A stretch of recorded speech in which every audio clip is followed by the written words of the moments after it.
been going on from the time we got independence. Yes, we shall not say that everything was smooth, but well, the most important thing is that on the 9th of October 1962, we got independence. We appreciate the people who took us on that road to independence. That includes the late Museveni and his team, the Uganda National Union, who went ahead and agitated for independence, and the slogan was self-governance now. That was 1952. But when I look back and I see what went on, yes, we got independence finally in 1962, but it looked like we did not even know what to do with it, because we continued with the system of our colonizers. We continued with the education system because they had actually stifled our African education system. We continued with their security system, but later on, His Excellency Yoweri Kaguta Museveni analyzed the situation and saw that Uganda would never develop unless we did something about neo-colonialism. The education system was in the interests of the colonizers. Therefore, today, we have a new curriculum. There is an emphasis on science and technology, innovation, so that we can also have the competitive spirit. During the colonial period, we provided raw materials for their industries, and they would take the raw materials which they had actually forced on us, cotton, coffee, tobacco, for their industries back home, and then for us we would buy their finished goods, which were even more expensive. Today, we are talking about agro-industrialization, value addition, so that even when we are exporting, we export not raw materials, but finished goods. So that is how far we have gone. In their security system, the colonizers used to recruit people from the same region whom they thought were strong. But today, when there is a recruitment exercise, it's nationwide. So that the people you see there, the police, UPDF and prisons, come from all over Uganda. And the colonial system introduced indirect rule, whereby some people from one region would go and enforce their rule on other people in the country. That one caused a lot of sectarianism and maybe hatred. And there was also the religious sectarianism, which the National Resistance Movement, under His Excellency Yoweri Kaguta Museveni, is trying to remove. Now we are talking of industrialization, ICT, we are talking about digital transformation. Really, we have gone very far. The road network, the the airlines.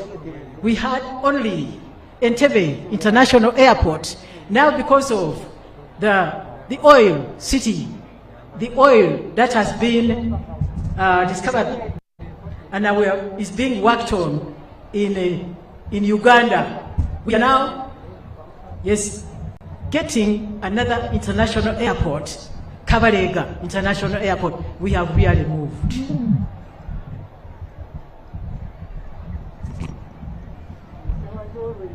Thank you, Madam Wanguzi. Distinguished guests, His Excellency, the President is now on the last leg of the inspection. He's been invited to inspect the band, and thereafter we shall have the hoisting of the national flag.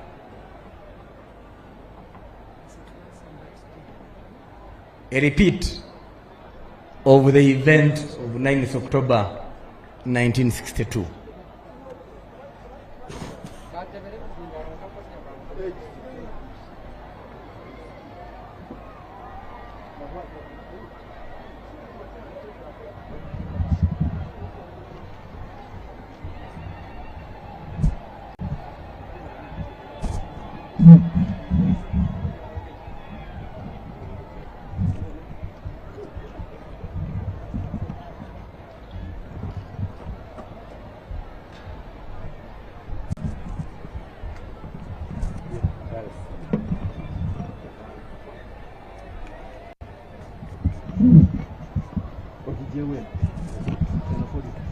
This year's parade, as indicated earlier,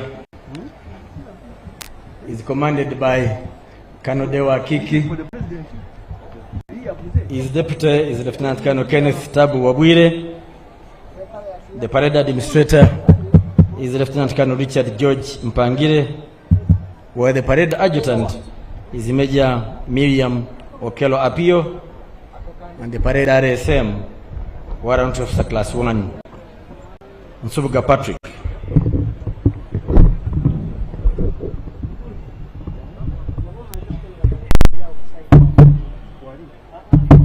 The band commander has also completed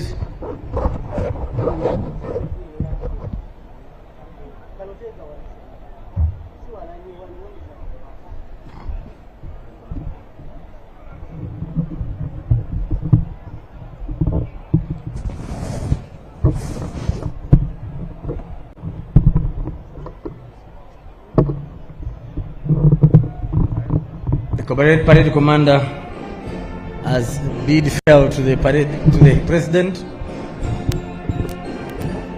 and requested for permission for the march past.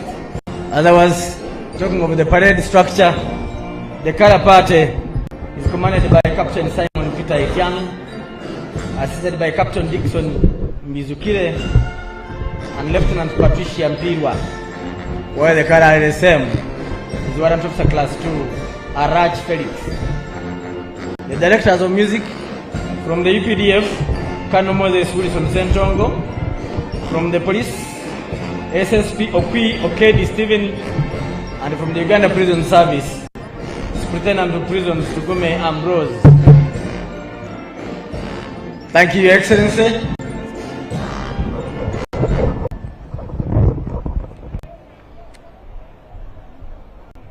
We shall stand to receive the President back and also witness the flag raising ceremony.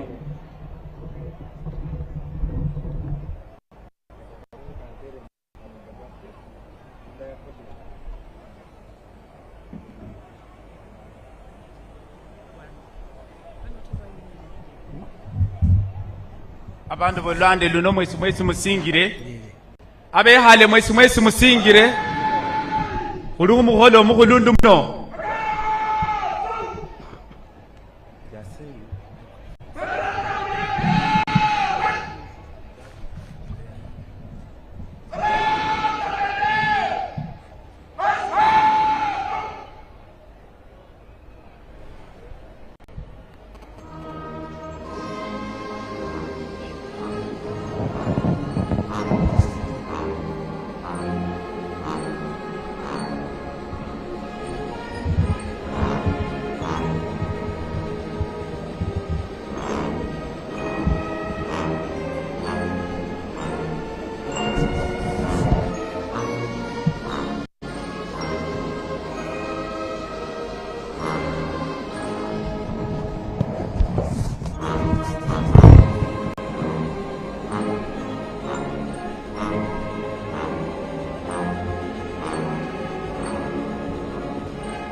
Your Excellency, you may proceed to your seat, sir. I now invite the religious leaders to come and lead us in prayers.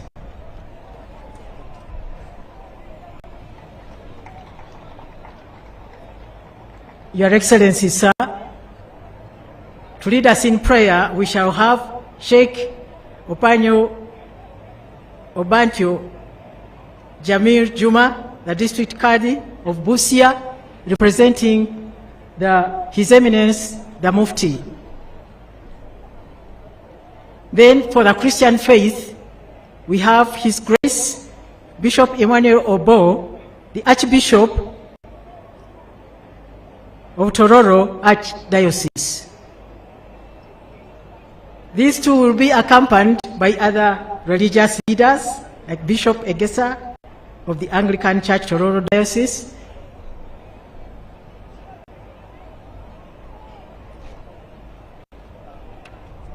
the Orthodox and all the other religious leaders and the Pentecostal Church.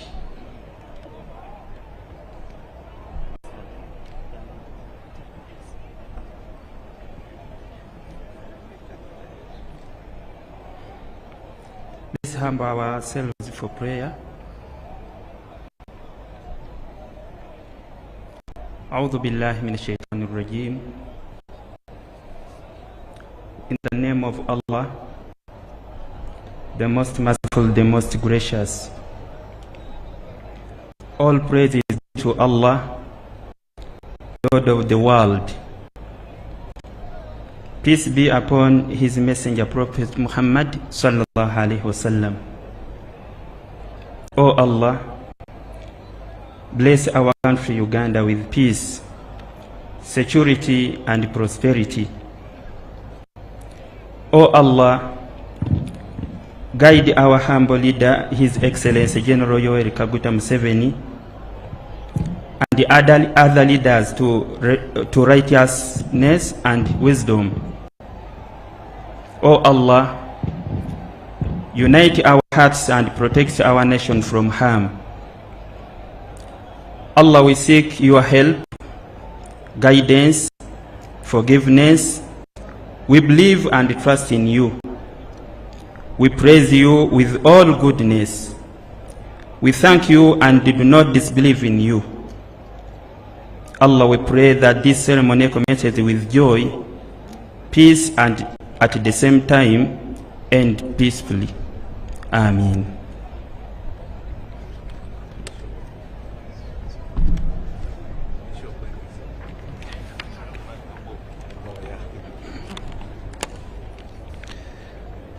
Let us continue praying.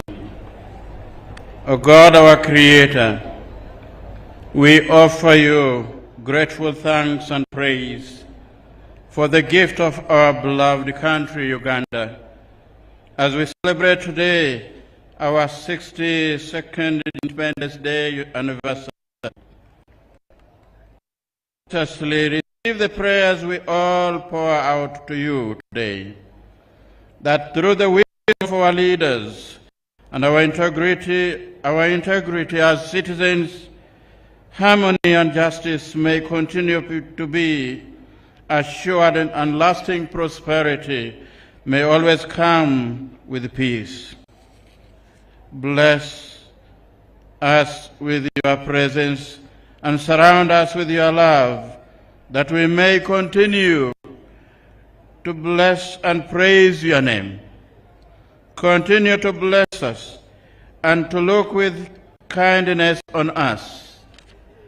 Lord God, our Father, from whom every human authority and power originates, grant our President, His Excellency General Yoweri Kaguta Museveni, together with Mama Janet Kataha Museveni, good health and success in the exercise of his office, so that always revering you and striving to follow your plans, we may constantly secure and preserve the population entrusted.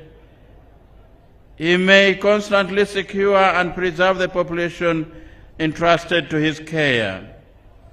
Look with favor, we pray, also for those who have the co-responsibility to govern and protect with authority over your people, our members of the cabinet, the lawmakers, implementers, and our security institutions, so that we continue to experience prosperity, peace, and transformation.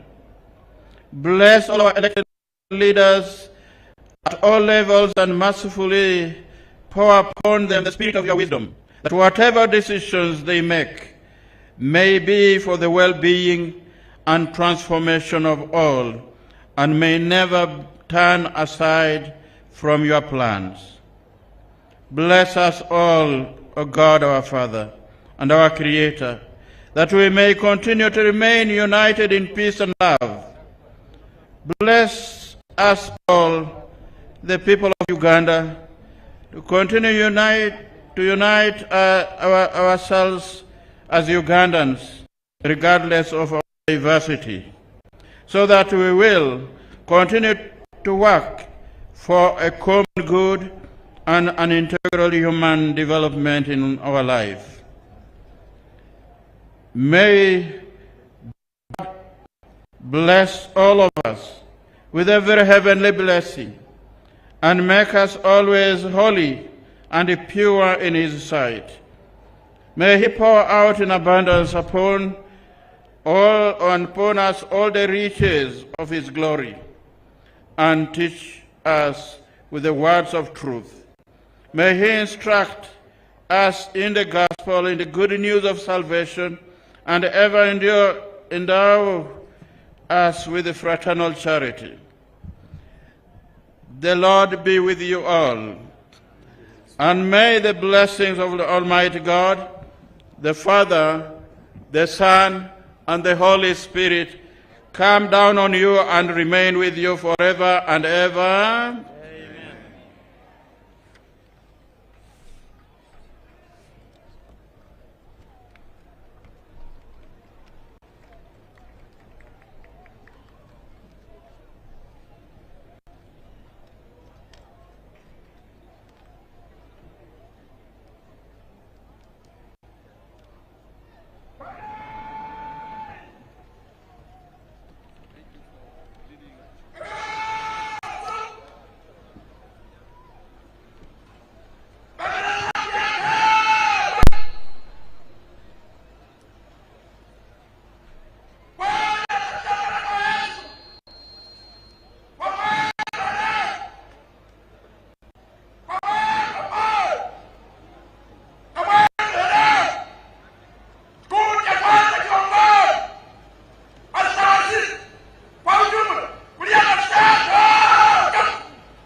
Your Excellency, now we proceed with the march past.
Our distinguished guests, the parade is formed up.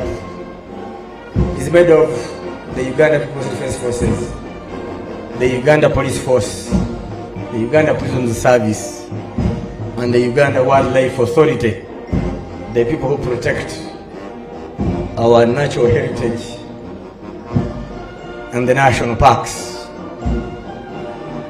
It's being commanded by Colonel Dewa Kiki.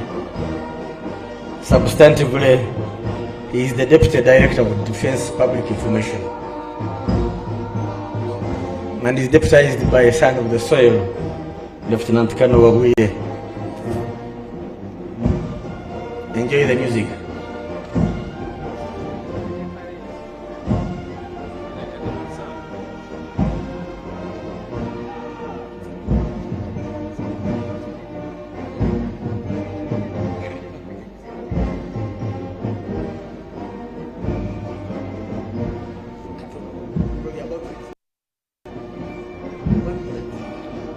Banabusia eparedi ihanja alumuulire paredi njaha niyo uniform njaha okumba kuyaha niho mwihale mwenjoyinge paredi ihulirwe nende kano Dewa Kiki naye alonderaho isitundu sino Banabusia Lieutenant Colonel Kenneth Wabwire.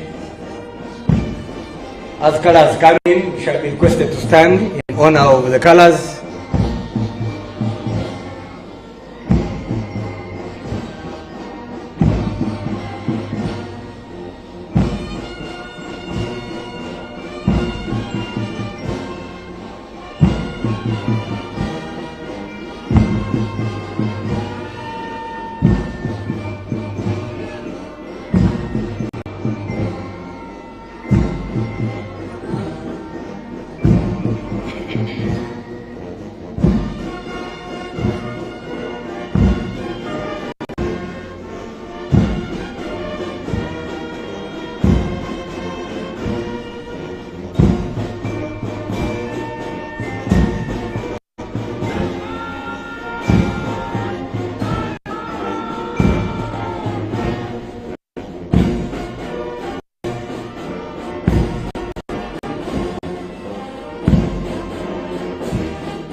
Please resume your seats.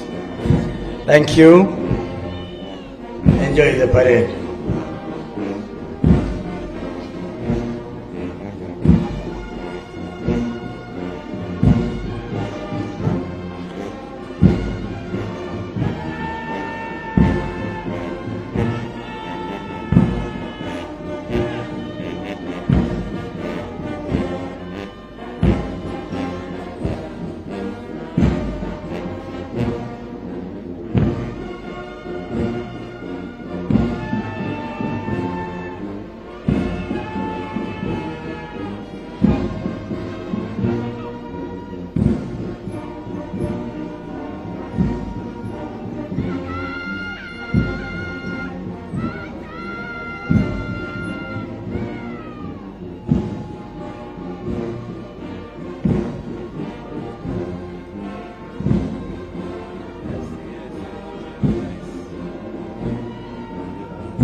Change of tune comes with change of step.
Your Excellencies, as you notice, a new group joins the parade in white t-shirts.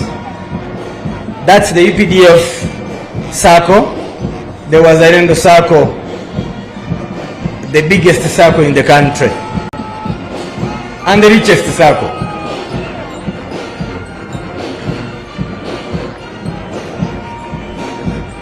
And we must graduate is due. We learned from our neighboring brothers in the Republic of Kenya. They have older circles, and we did benchmark with them. Behind them are UPDF acrobats showing the skills they have, besides knowing how to deal with enemies of peace.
Thank you for those hands.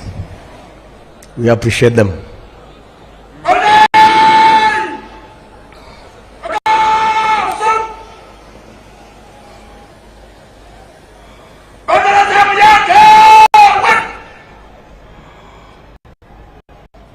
Parade is moving to the order.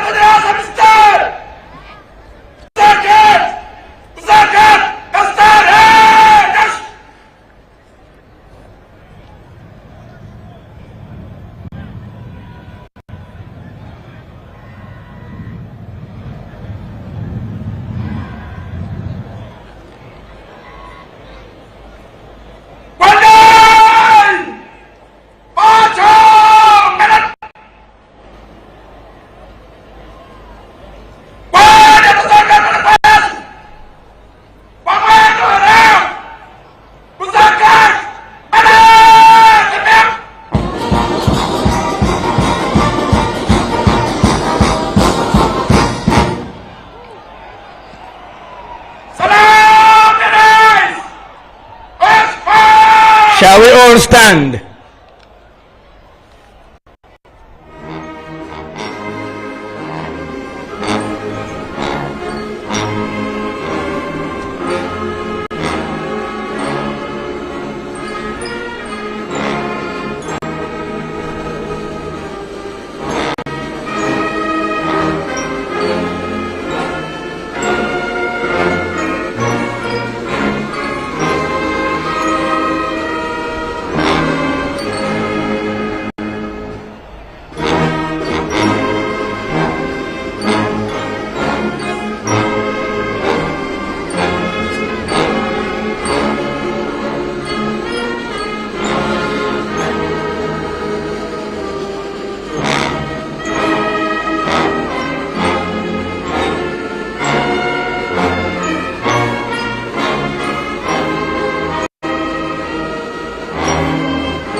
Please take your seats.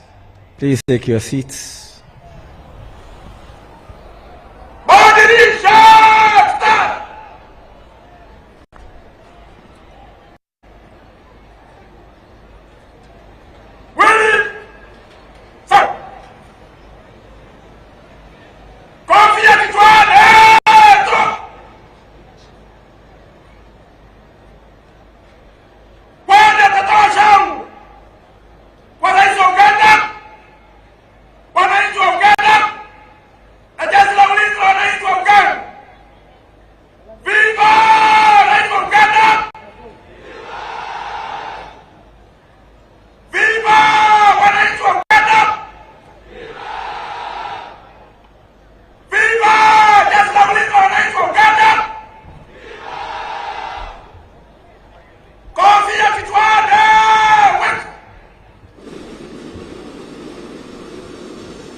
As we come towards the end of the parade commander requests for permission to march off with the colors, and soon after we shall have another event, this time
Your Excellency, when we see what is happening today,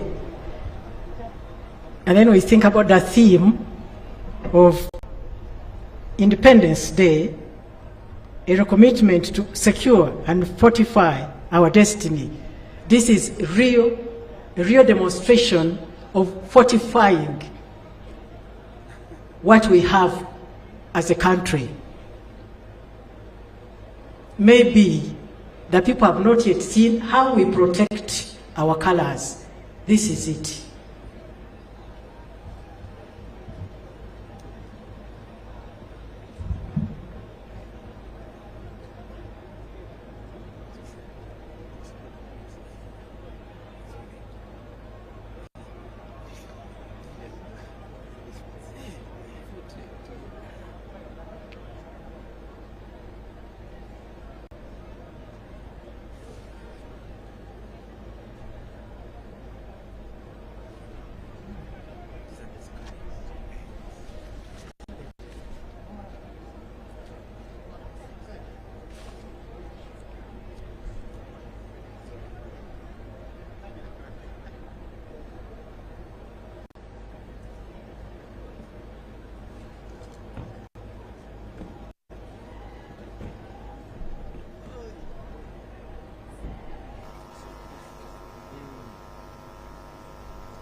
Your Excellency, the way we are securing the colors is the way we should secure what we have achieved in terms of social economic transformation, industrialization, the areas of science and technology,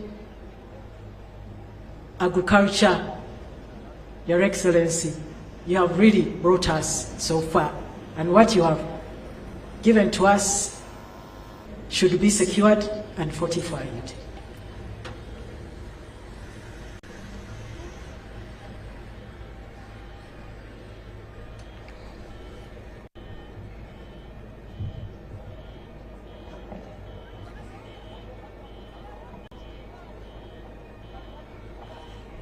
Parade commander is about to hand over to his second in command.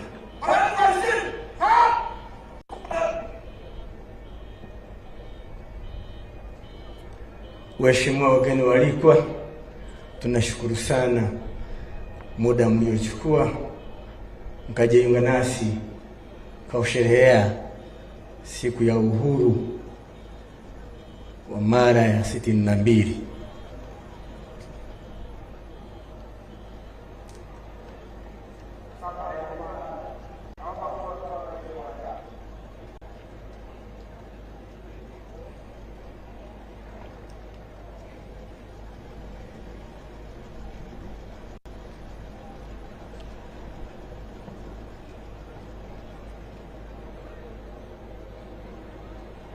A round of applause for the parade commander as he completes his duty today.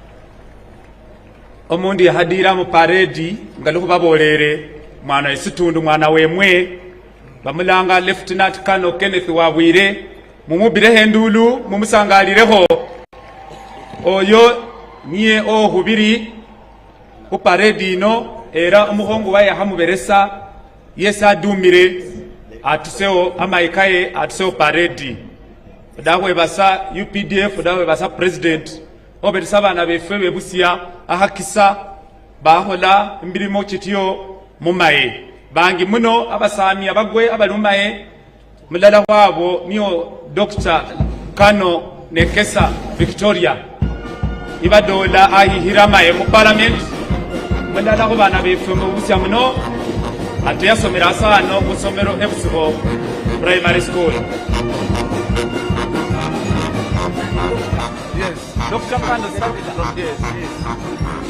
Dr. Kano Nekesa Victoria oyo musawo niye era mulala ku basawo ba president na esa kino abamaye bamudolo bahihira mu parliament dawe basa president nende bamaye okuberesa abana befe ebusia kana busia bosi bahola emirimo akulu mumaye era balina abazade balyano abana bemwe mubasomese bengere maye bachokuweba omukisanga lukubona owasefwe Lieutenant Colonel Kenneth Wabwire byaluholano mwebale muno.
Stand by, stand by.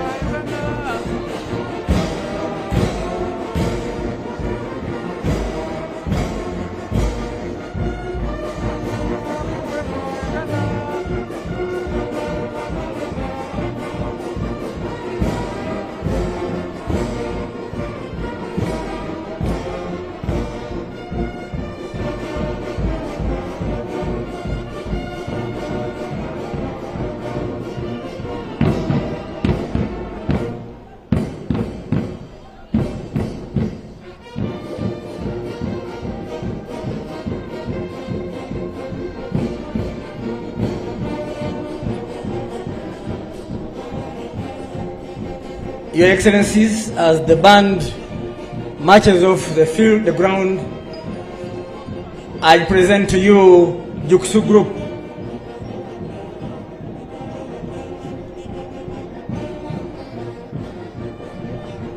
Combat martial arts, please get ready. Combat martial arts. The combat martial arts.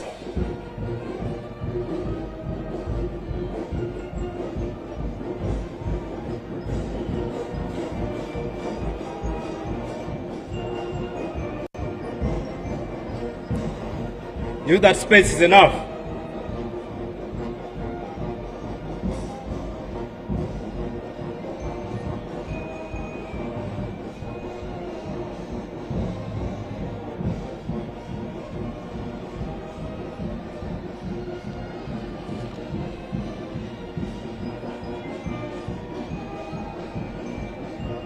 Your Excellency, sir, I'm Lieutenant Alex Lachame, the team leader of Kyokshul Combat Martial Arts SFC, and we are happy to present to you the Combat Martial Arts today on our Independence Day. We're a team of 29 and ready to showcase some skills of Combat Martial Arts. The first pattern is a hand-to-hand fight, which they are about to demonstrate now.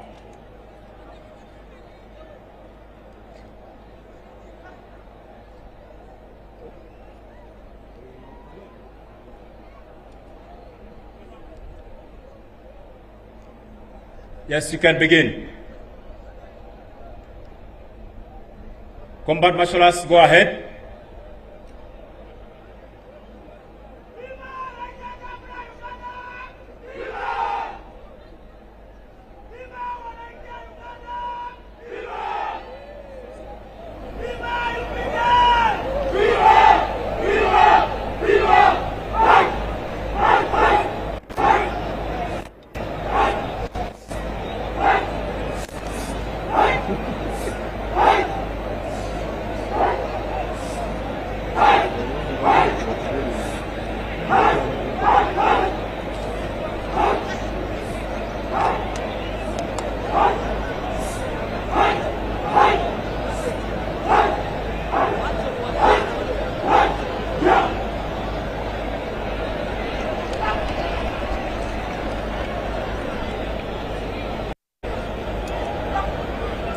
The next action drill, sir, is a one-on-one combat fight.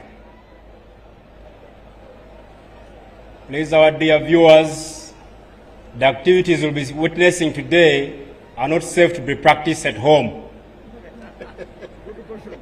They are activities that are done by trained professional soldiers.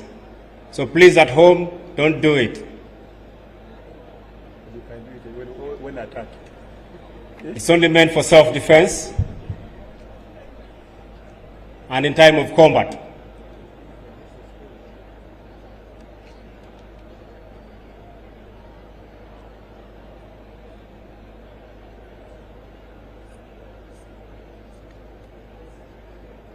That's a one-to-one combat fight.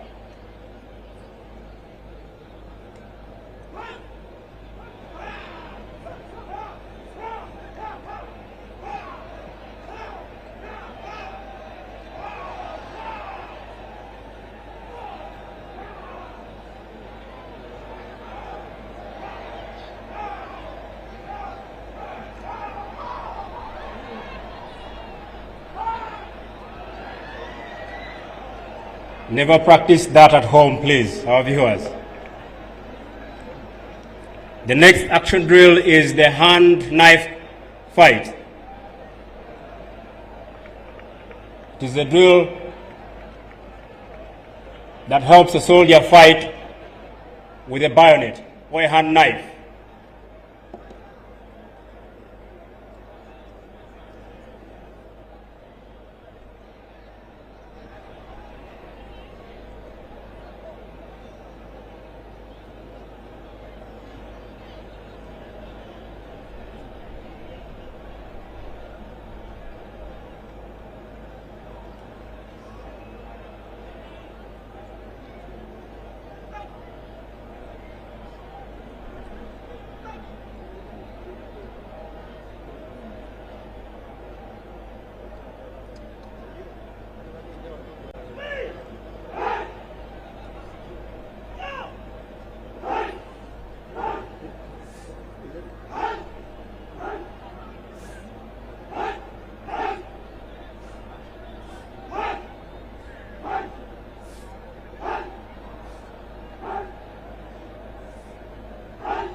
Thank you. The next action is 1 fighting 2.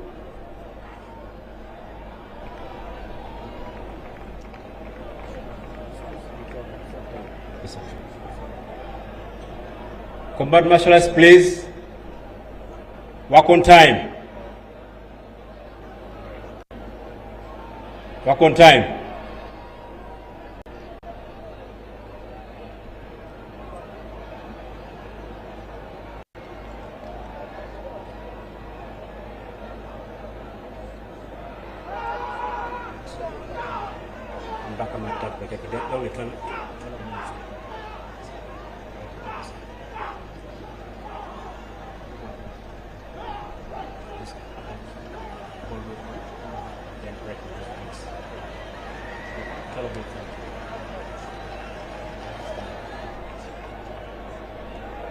The next action is a cold weapon combination.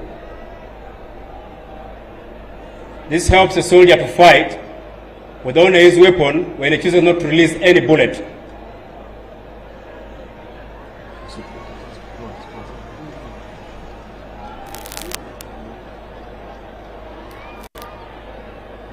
As they are coming on stage, please prepare for the next activity. We don't have time. Prepare for the next activities, the nails.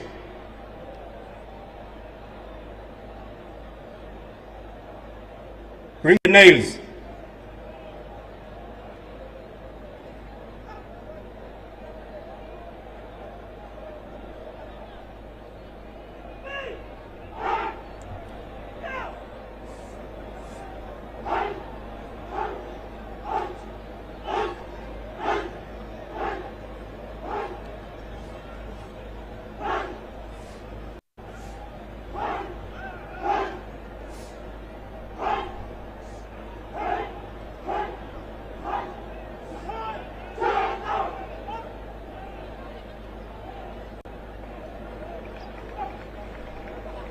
The next action is 3 fighting 1.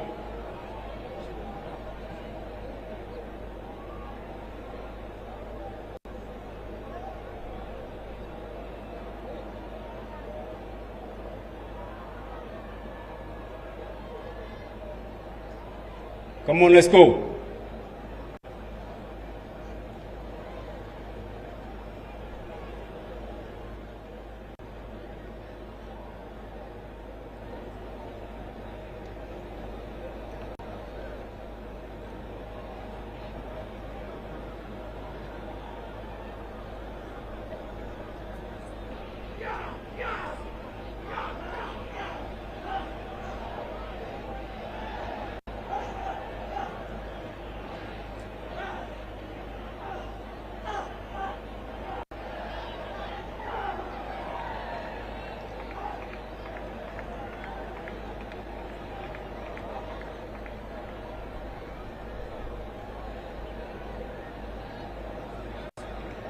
Yeah, they're the bricks.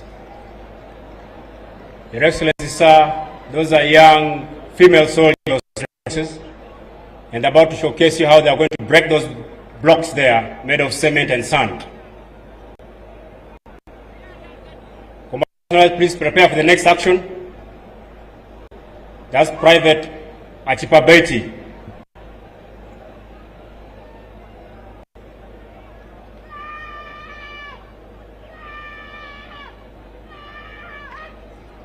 That's it.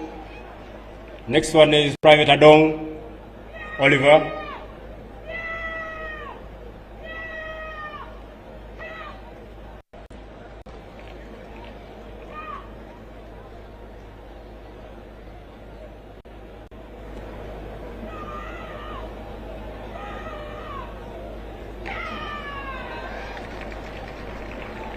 Thank you.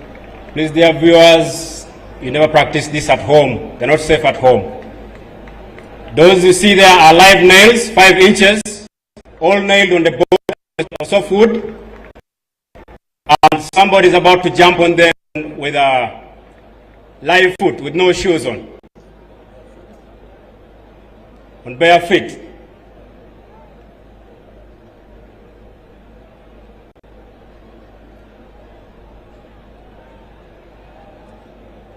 Dear viewers, never practice that at home.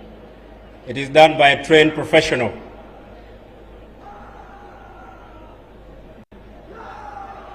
See.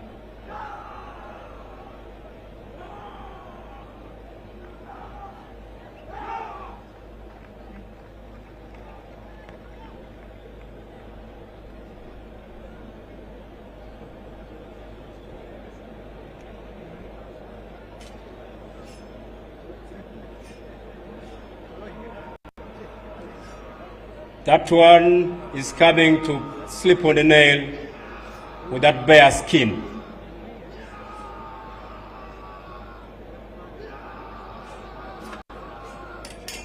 And the pangas are going to work on his stomach. Those pangas are real pangas. They can work, as you can see. Sharp panga. Cut it. Now those pangas are placed on his stomach with the sharp ends facing his stomach. And the block will be hit with a hammer and it has to break. If it doesn't break, they're not leaving that stage there. That's it.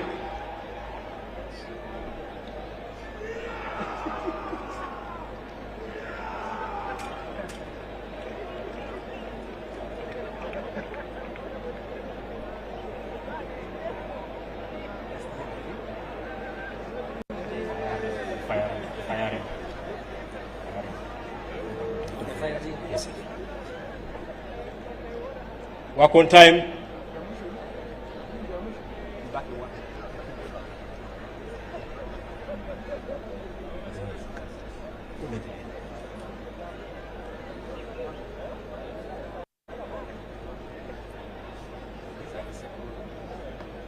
That's the ring of fire, and somebody has to go through it.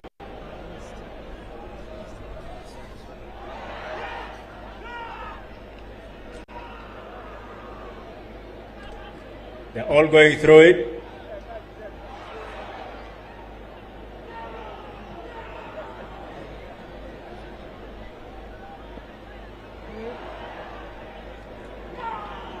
Let's work on time, prepare on the last activity.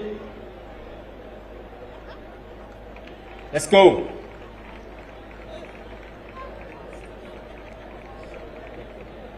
Your Excellency, sir, this last activity is to pay maximum respect to the President of the Republic of Uganda, and those blocks in the hands of those young soldiers are not going to be hit anywhere but on their head, and they have to break.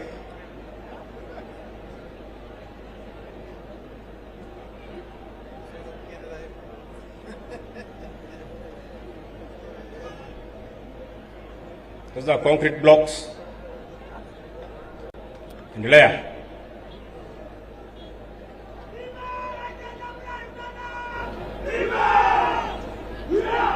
On the head, go. See. That's the end of the combat martial arts demonstration, sir.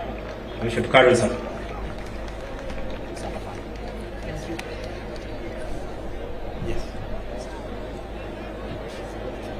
Your Excellency, sir, as we celebrate these 62 years of independence, we are looking back at the words which you said at your swearing in 1986.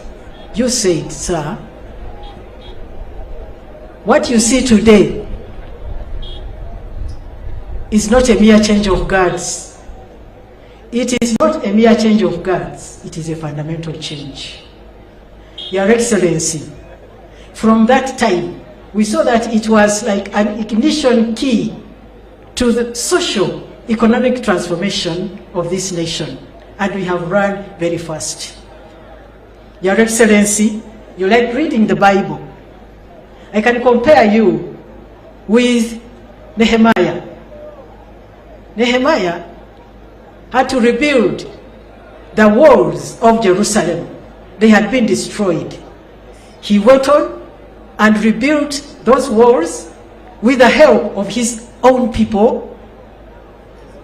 Yes, he had a lot of threats. In spite of the threats and opposition and criticism, he went on and completed the wall of Jerusalem. And at the same time, he transformed all the systems which had gone bad. These are the words he said at the end. In Nehemiah chapter 5, verse 19, he said this: Remember me with favor, O my God, for all I have done for these people. That is what he said. Remember me with favor, O my God, for all I have done for these people. Your Excellency, you have not only done this thing for us, but even for Africa and the world at large. Therefore, we congratulate you on this occasion. Your Excellency, at this juncture, we would like to hand over to the Director of Ceremonies for today, Honorable Millie Babirye Babalanda, the Minister for the Presidency. She is the Director of Ceremonies. I have been one of the Assistant Directors of Ceremonies. My name is Alice Muwanguzi, Special Presidential Assistant in the Office of the President, and I have been working with two other people. Your Excellency, my name is Dennis Nyangweso. I am the Member of Parliament for Samia Central, the constituency which is hosting you today. I thank you for coming. On behalf of the people of Samia Central and Busha District, we welcome you, Your Excellency the President. Sir, I have been Brigadier General Felix Kulaije, the Director, Defense Public Information. Thank you all for joining us on this great day.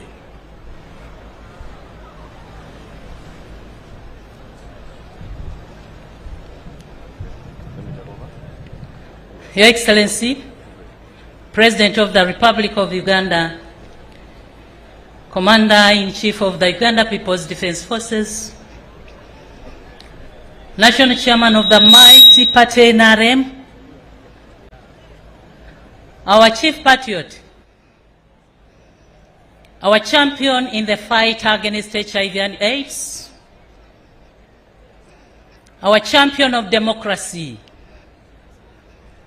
Doctor of the International Philosophy, and Fountain of Honor on the African continent, Retired General Museveni Kaguta Museveni, you are most welcome to Busia District. Your Excellency, President of the Central African Republic, Professor Achang Todera, we are humbled for your presence. Her Excellency, the Vice President of the Republic of Uganda and Woman Member of Parliament, Katakwi District, Retired Major Jessica Alupo Rosette Pale,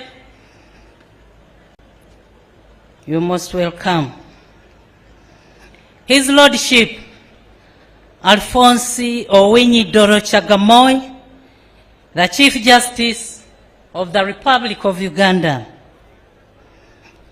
the Right Honorable Deputy Speaker of the Parliament of Uganda, Right Honorable Thomas Tayewa, the First National Vice Chairperson of the NRM Party, Right Honorable Alhaj Moses Chigongo, the Right Honorable Prime Minister of the Republic of Uganda and Leader of Government Business in Parliament and Woman Member of Parliament, Kakumiro District, Right Honorable Robina Nabanja, the First Deputy Prime Minister of the Republic of Uganda and Minister of the East African Community Affairs, and Second National Vice Chairperson of the NRM Party, and Woman Member of Parliament, Kamali District, Right Honorable Rebecca Litwala Kadaga, the third Deputy Prime Minister and Minister without portfolio and woman Member of Parliament, Mayuge District, Right Honorable Kea Isanga Nakadama, the Right Honorable Secretary General of the NRM Party, Right Honorable Dr. Richard Todwong, Honorable colleagues, the ministers and ministers of state, Honorable members of Parliament, Honorable SEC members,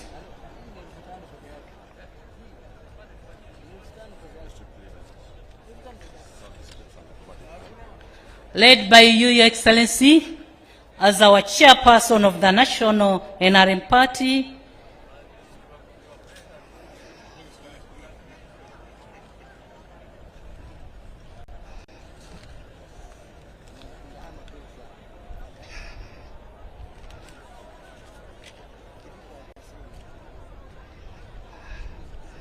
cultural leaders, religious leaders, former President of Liberia, former Vice President of the Republic of Uganda, His Excellency Dr. Gilbert Baliba Seka of Kenya, diplomatic heads, Head of Civil Service and Secretary to Cabinet, Service Chiefs, Permanent Secretaries and Commissioners, Office of the National Chairman led by the Senior Presidential Advisor, Namiaro Hadija, together with the Bazukulu, District Leadership, Sub-County Leadership, Parish Leadership, Village Leadership, NRM Family, Bazukulu wa President Museveni, the doctors and nurses led by Dr. Musa Lumumba,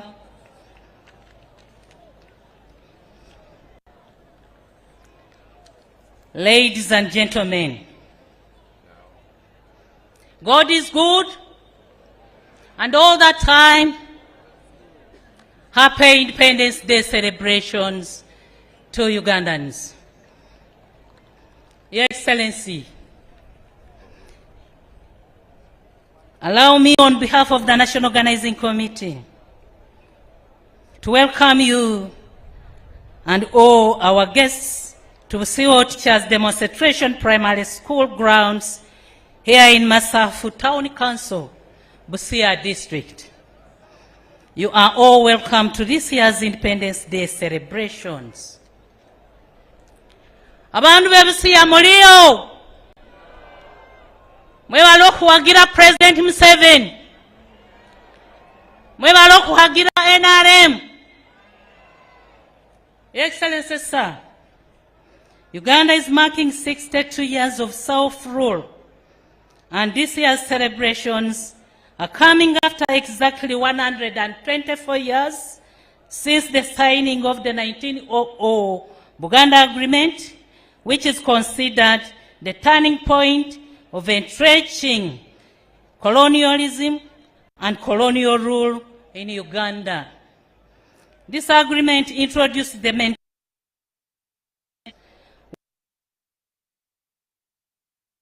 economy.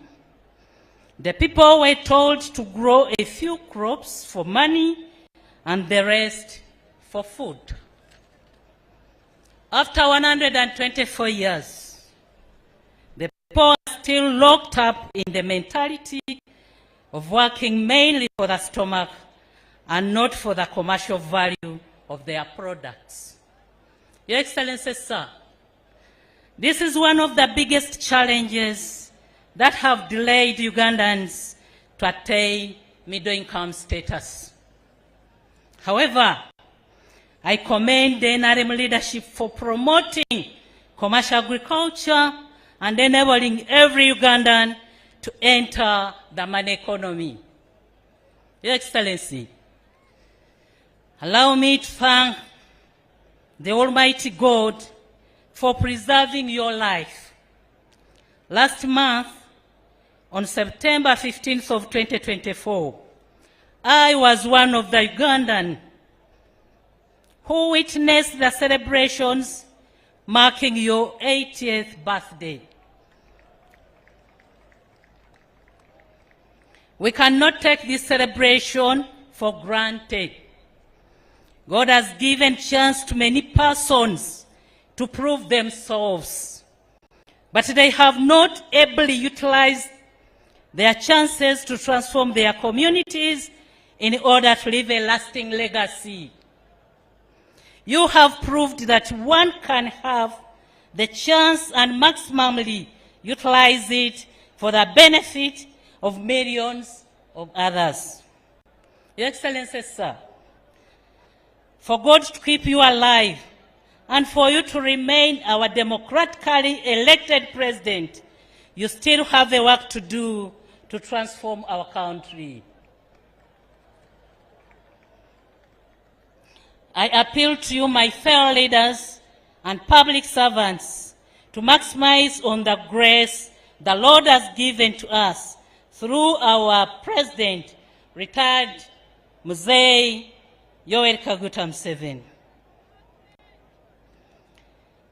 If all of us listened and did what we were supposed to do, our country would be highly developed by now. We have been slow to understand and appreciate the President's message of developing our country through value additions and manufacturing. Yet this is the only way Uganda can develop in the 21st century. Your Excellency, sir, the report from IGG on corruption is highly disturbing. Yet it is politicians and civil servants and not the wananchi that are implicated. Your Excellency, sir,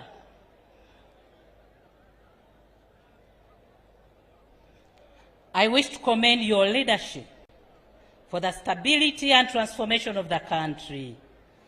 You have also nurtured many young leaders. After 62 years of independence, we have built a critical mass of leaders. The only challenge remaining is to work on their capacity to deliver services to the people.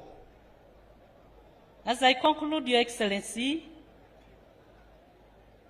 allow me to let you know that we conducted a medical camp of eye screening in the office of the President through Chancery with Bazungu EV Dr. Humphrey. Number of people screened were 1,005. Cataracts identified were 300. Other surgeries were 105. Reading glasses issued were 700 pieces. Thank you, Dr. Humphrey.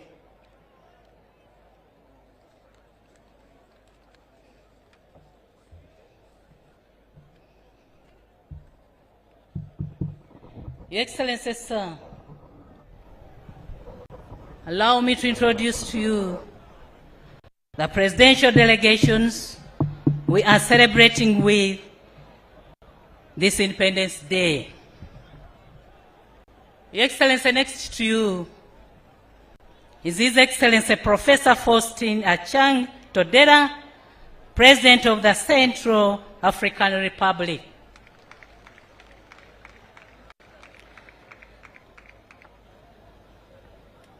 Honorable Obed Namsio, Minister of State, Director at Presidency of the Republic. Honorable Albert Yaloke Mokpen, Minister Delegate of Communications, Advisor to the Presidency of the Republic.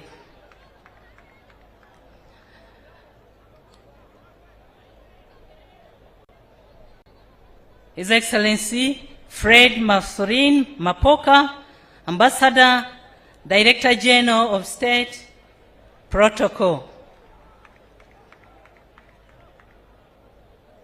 Honorable Ande Dongpo, Advisor, Private Officer Attaché to the Head of State. Left Colonel Gillis August Onanga, Bodyguard of the Head of State.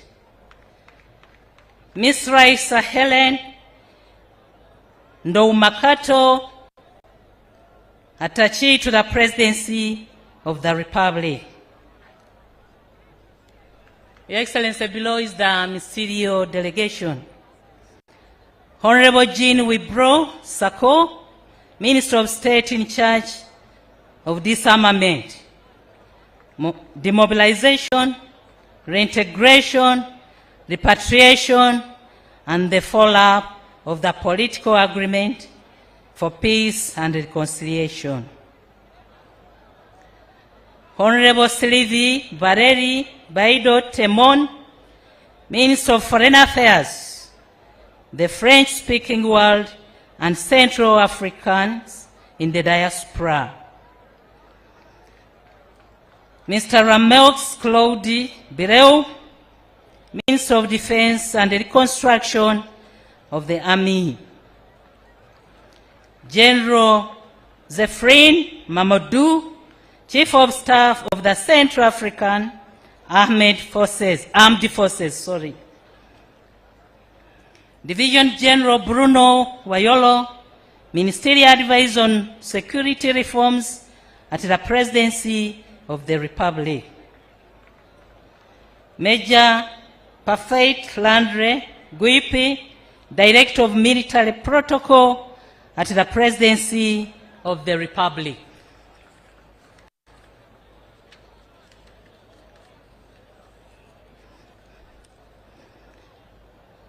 Mr. Clark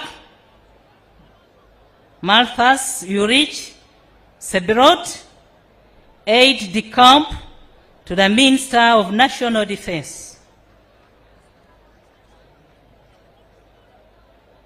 Honorable Hippolyte Mabo, Director at the Presidency of the Republic.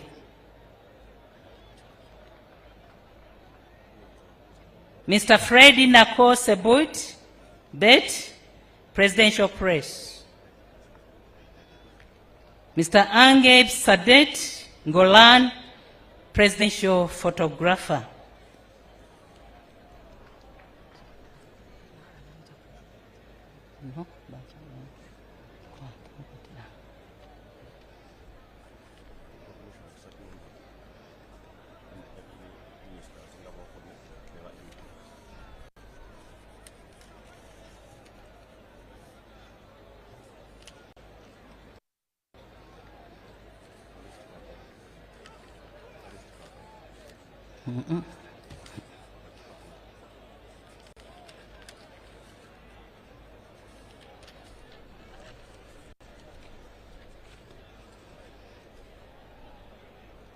Your Excellency, as I conclude, allow me to let you know that my first posting in government service was here in Busia District as Deputy RDC. Thank you, Sir, Your Excellency, for mentoring me, together with the people of Busia. I am back here now as Minister in charge of Presidency. Thank you for the work well done.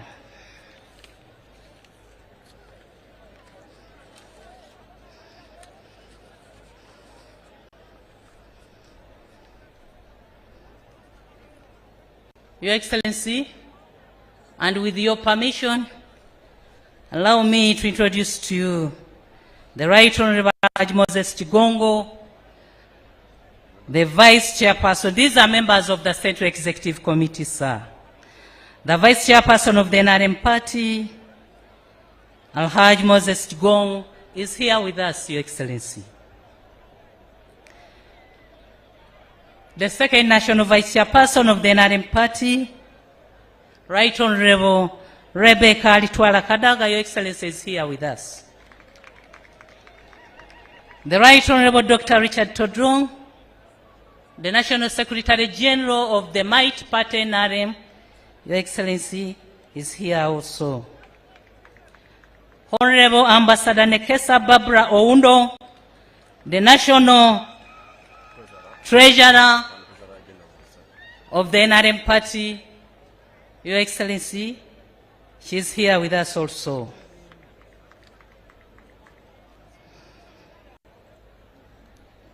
I wish to commend the district leadership of Busia, the RDCs of Busia, Honorable Molimba, who wrote to us requesting for this day to be celebrated here. Honorable Babula Nekesa Oundo, and all leaders of Busia district, and all the people of Busia district for working together to have this colorful event. I thank the Presidential Press Unit and the Media Center for ensuring that this event is relayed live on television and radio. I thank the members of the National Organizing Committee led by Haj Yunus Kakande for the excellent coordination. Lastly, Your Excellency, I wish to thank the UPDF for the wonderful innovation of transforming the parade from the traditional style to the impressive demonstration we have witnessed today. I thank you all.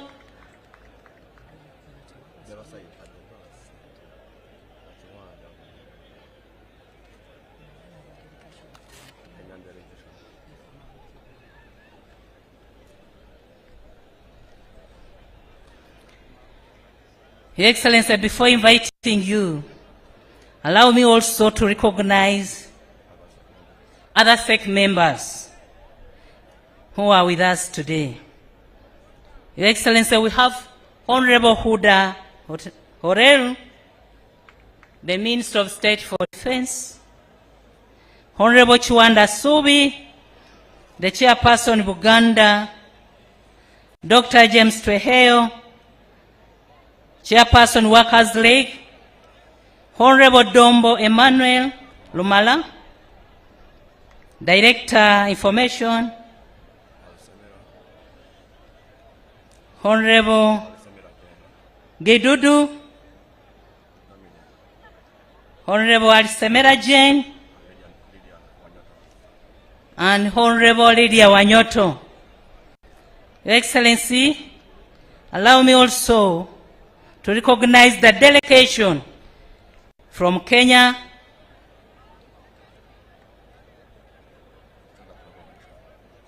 can you please stand up for recognition?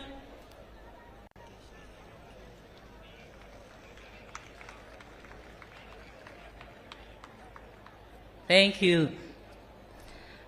And the former Vice President of Liberia.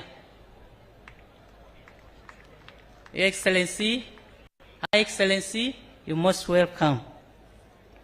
It's now my singular honor, Your Excellency, and privilege to invite you to come and address the nation. Thank you for your kind attention for God and my country.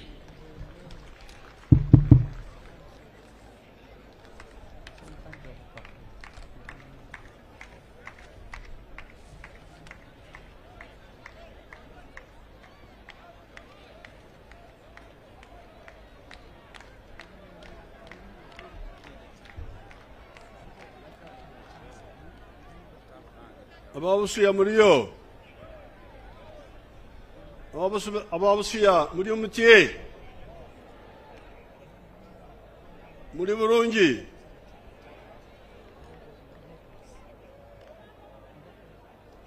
Is this clear enough? You can hear? President muri umuulira. It's not clear, it's not strong enough.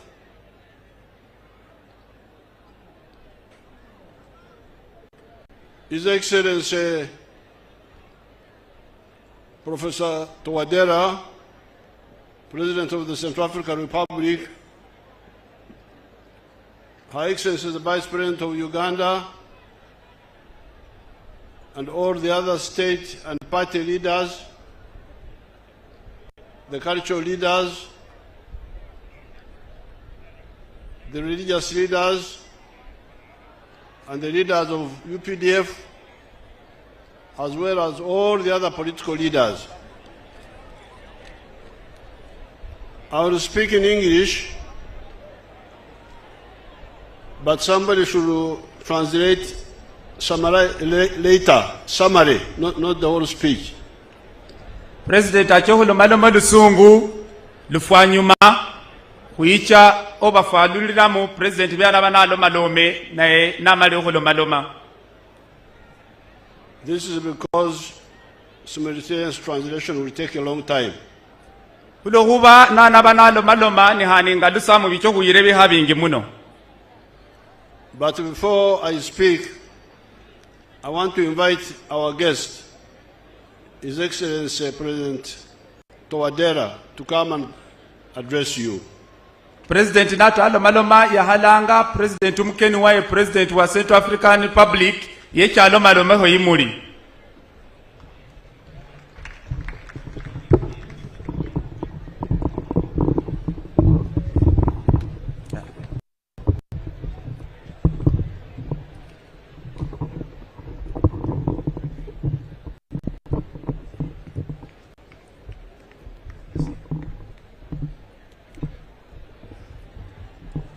Monsieur le Président Yoweri Museveni,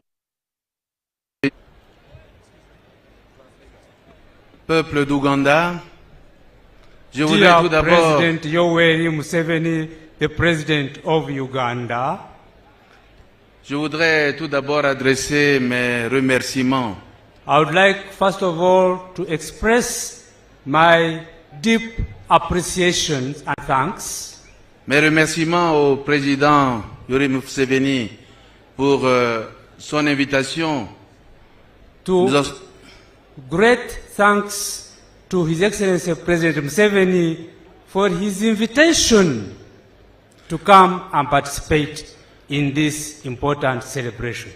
Nous en sommes très très honorés.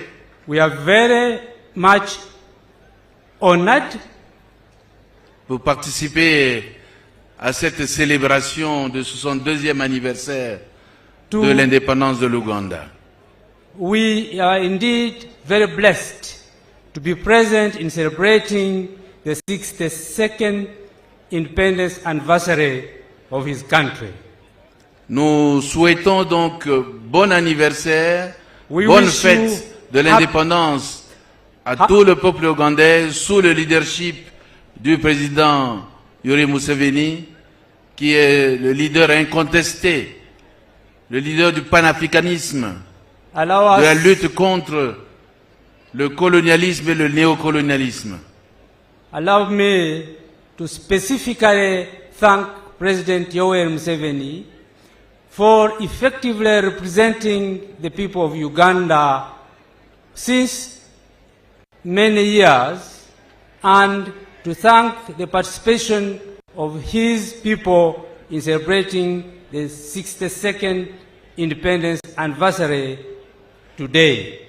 Qui a su transformer l'Ouganda, amener la paix, consolider la réconciliation. He has indeed transformed Uganda into a good country of national reconciliation. Nous sommes venus ici parce que c'est un modèle et que c'est un modèle qui nous inspire. We came here because he is a person that inspires us a lot. En tout cas, je vous remercie et je souhaite à tout le peuple ougandais I therefore express my great thanks and great aspirations to all the people of Uganda. une bonne fête, une bonne célébration Happy celebrations de and happy l'indépendance. feast of Bonne independence. fête à vous tous. Happy celebrations to all of you.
I want first of all to thank His Excellency President Touadéra. Je tiens d'abord à remercier infiniment le président Touadéra. You don't have to translate because he has got this. You can translate these few words, then he has got the speech. I want to thank him for agreeing to join us for these independence celebrations.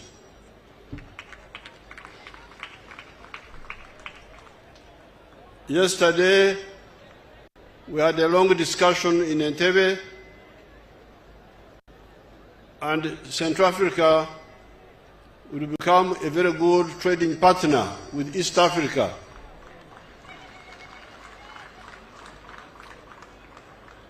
Central African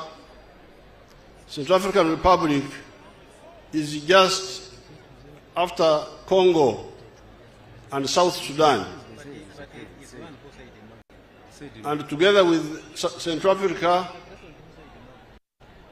we want to persuade the government of Congo and the government of South Sudan that we work on the roads from Arua to Isiro in Congo to Obo in Central African Republic. And then we need to persuade the government of South Sudan for a road through Yei, Meridi, Yambio, up to Central African Republic.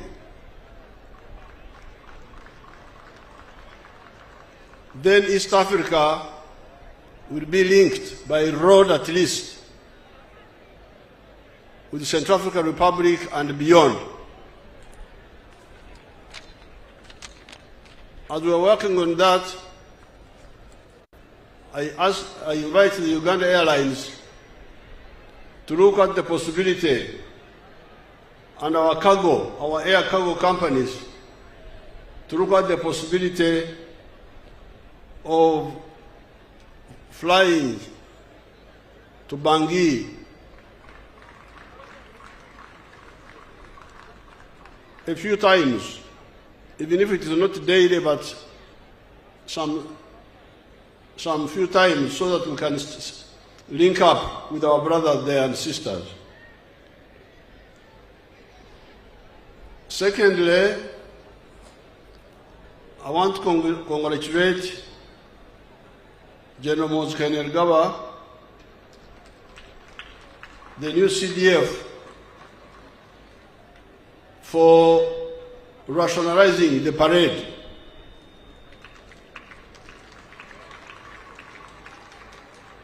Making it shorter, and you, the politicians, should learn. Talking endlessly about nothing.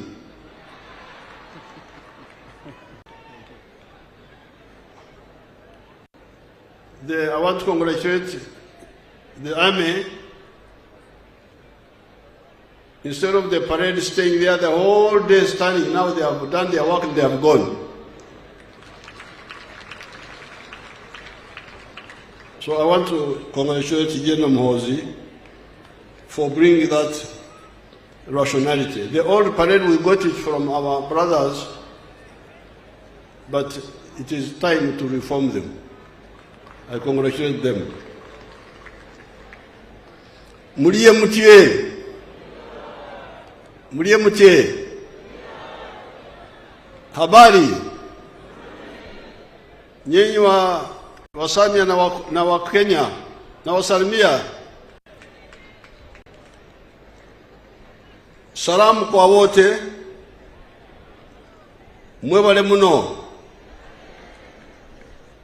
I congratulate all Ugandans on this 62nd anniversary of Uganda's independence. As I've told you many times, at Uganda's independence, our economy was a typical colonial one. characterized by being an enclave, meaning island economy of 3 C's and 3 T's, as was being described by the colonists themselves. The 3 C's were coffee, cotton, and copper, and the 3 T's were tobacco, tea, and tourism.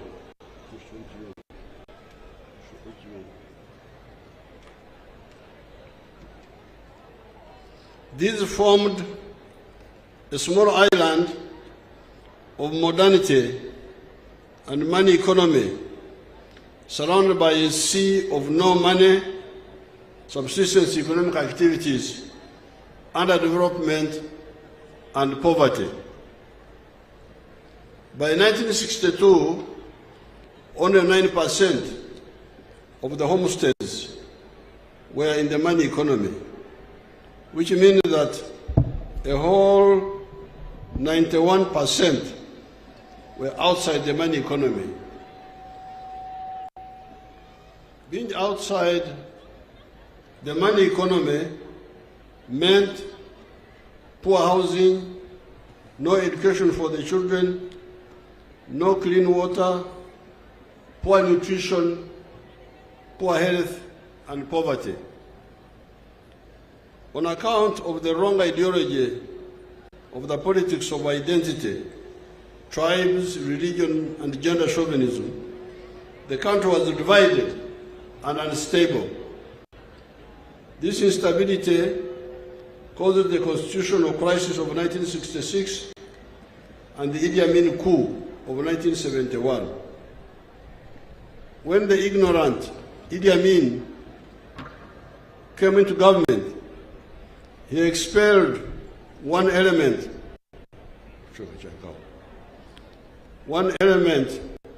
of our entrepreneurial class, the Asians. And by 1986, when the NRM came to power, the small colonial enclave of the 3 C's and 3 T's had collapsed. Only coffee and tobacco were still limping on. The whole economy had been informalized into magendo, smuggling, chibanda, foreign currency black market, and kusamra speculation. There were acute shortages of the so-called essential commodities. These were sugar, salt, paraffin, soap, textiles, human and veterinary drugs, etc. All these were being smuggled into the country because all the factories and all the former channels of importation had collapsed. Fortunately, having been in the resistance struggle since the 1960s, by this time we had distilled the 3 historical missions which we thought were the mission of the African freedom fighters. These were prosperity, strategic security, and using the brotherhood of the African people to achieve the 2. The question was, and still is, did Africans need and deserve prosperity and affluence just like other people in some few places in the world were enjoying by that time or not? Swala lilikuwa Mwafrika anastahili kuwa na maisha mazuri, maisha ya utajiri, au ni lazima abaki kwenye umaskini? Hili lilikuwa swala la kwanza wakati tulikuwa tunaangalia maneno yetu ya hapa. By 1960, the affluence was only in Western Europe, North America, and Japan. Mwaka 1960, sehemu 3 za dunia peke yake ndizo zilikuwa na maisha ya utajiri. Europe Magharibi, North America na Japan. Wengine wote walikuwa kwenye umaskini wakati huo. The rest of the world was in poverty. Our answer to that question was yes, the Africans needed and deserved prosperity and affluence, just like those mentioned above had achieved. Then the next question was, where then does prosperity come from? Utajiri unatoka wapi? Can it come from begging? Omba omba inaweza kuletea utajiri kama nchi au mtu binafsi? The answer was no.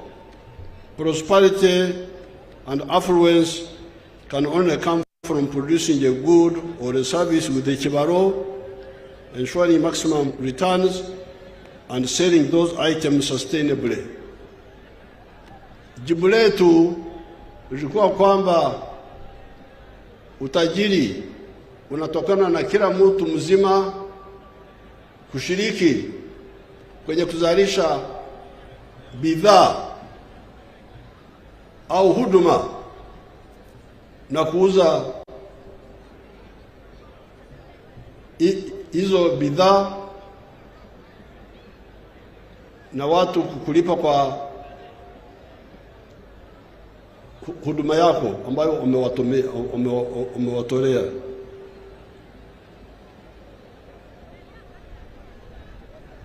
Then the next question was, who will buy the goods or the services you produce? Kama ukisha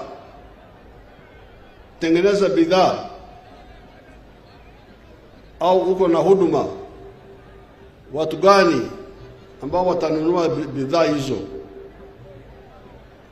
Soko iko wapi ya bidhaa na huduma unayotoa?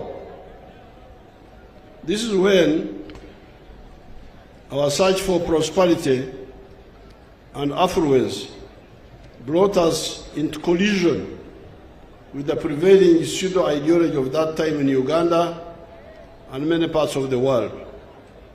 This was the ideology and the politics of highlighting the importance of identity of tribes, religion, and gender chauvinism.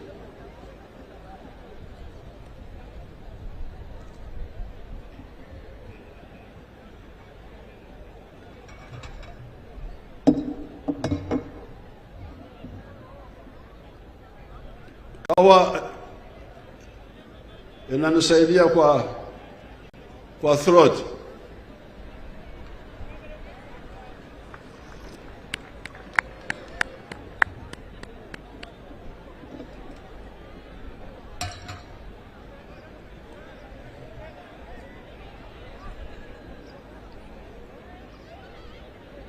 This was the ideology and the politics of highlighting the importance of identity of tribes, religion, and gender chauvinism.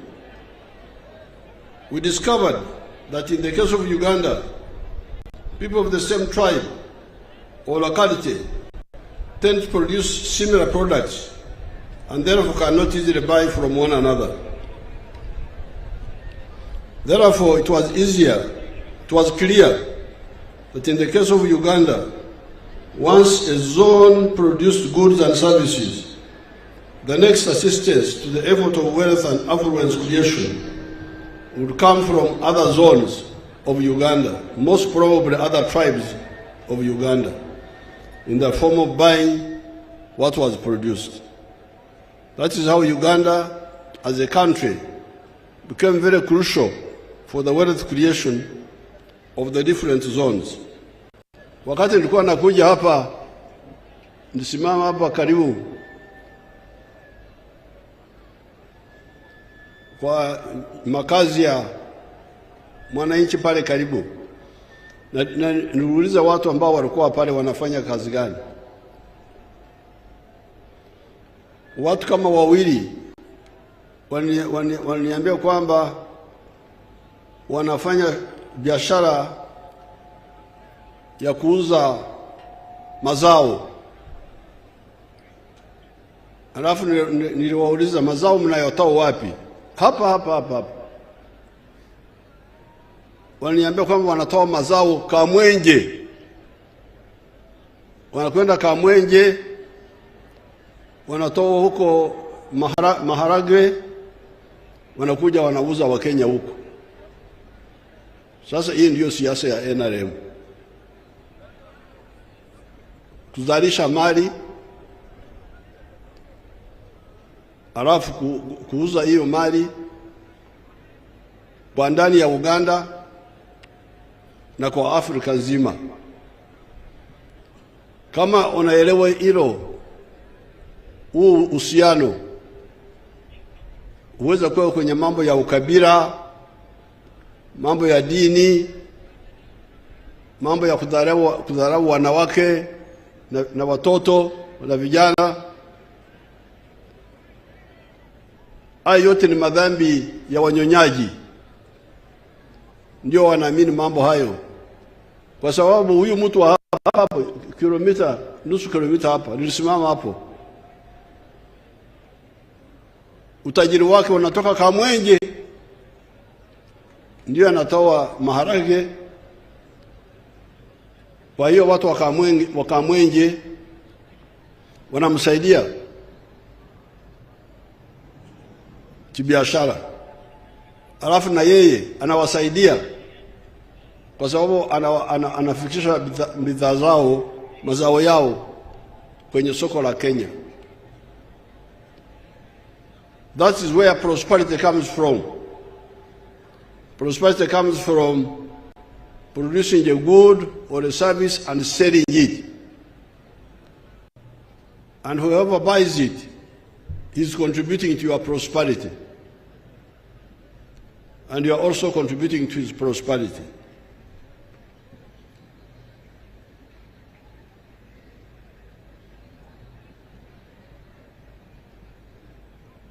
We discovered that in the case of Uganda, people of the same tribe or locality tend to produce similar products and therefore cannot easily buy from one another.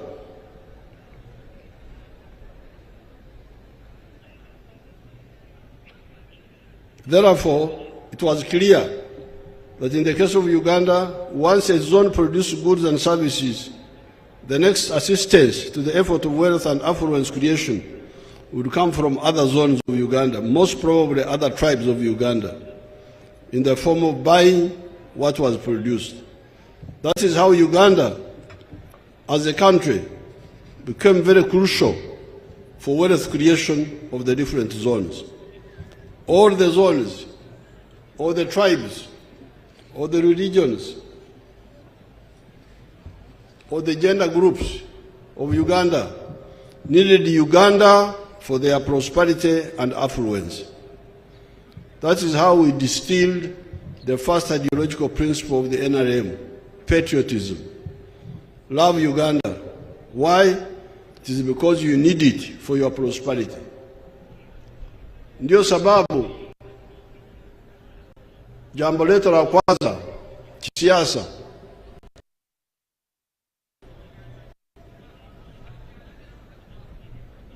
ni jambo la uzalendo.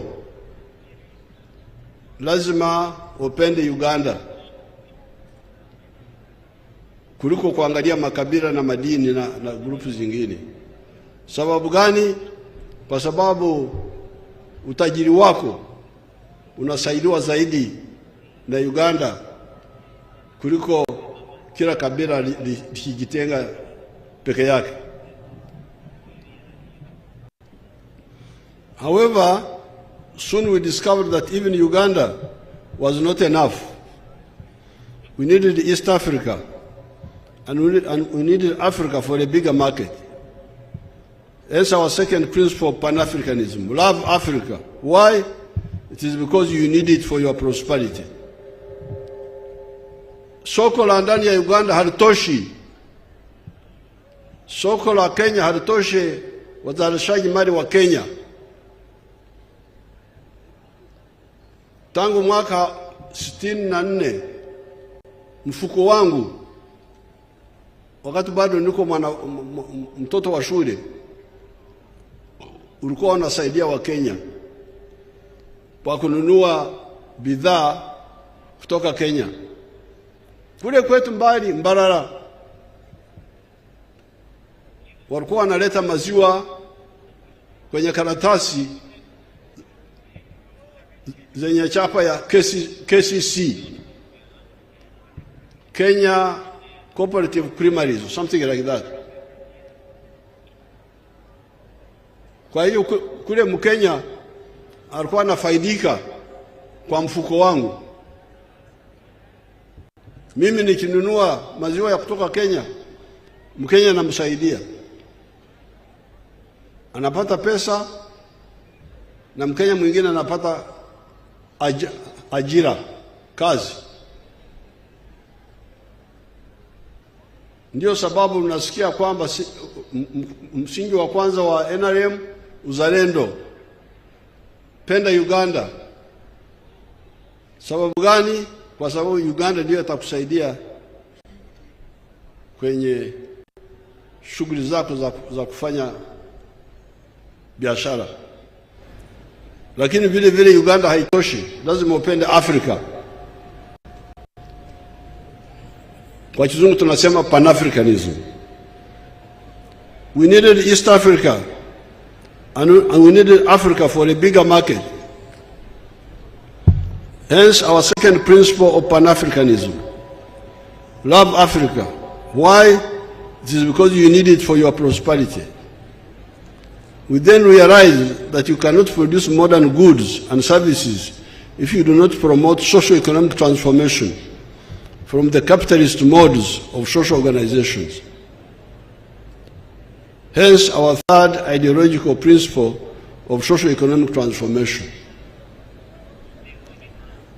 Waziri Mire Babaranda alikuwa anaelezea jambo la kufanya kazi za kutumikia tumbo peke yake. Kwa lugha ya Wagwere ambao wanaishi hapa karibu wanasema okora ekida kyonka. Abagwere abasami baloma batya oholera enda yongane, oholera enda enda yongane, oholera enda yongane, yona ni. Yes. Mfuse Musamia. Lakini ile msemo wa Wagwere ndio rais kwangu. Okore chida chonka. Tena kwenye Japadora wanasemaji, najua kwa Achori, teach me each ken. Japadora wanasemaji, kuna mjapadora hapa?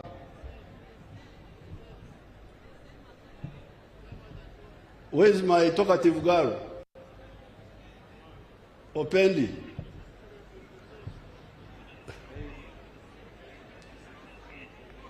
Who?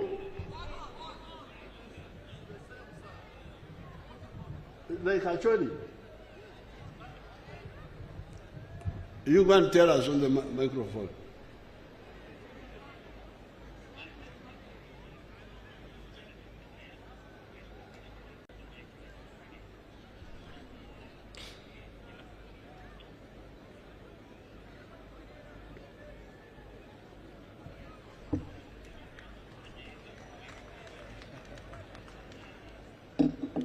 Good for his exercise.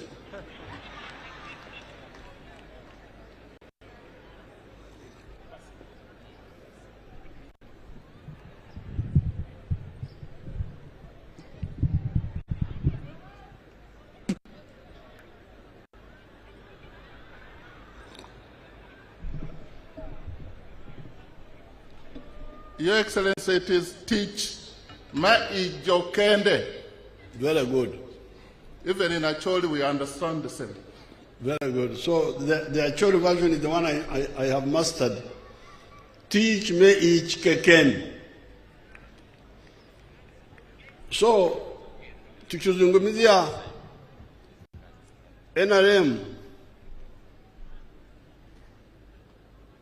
kushughulikia jambo la masoko, soko la Uganda, kutengeneza barabara, kutengeneza umeme, kuleta amani, tuweze kuwa na shwari kwa nchi yote. Bila wewe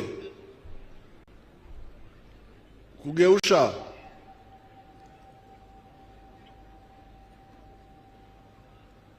maisha yako, unaweza kukosa fursa hii. Ndio tunasema kila mmoja lazima ajifunze dasturi ya kushughulikia mambo ya chakula, lakini vile vile vitu vya kumletea pesa mfukononi.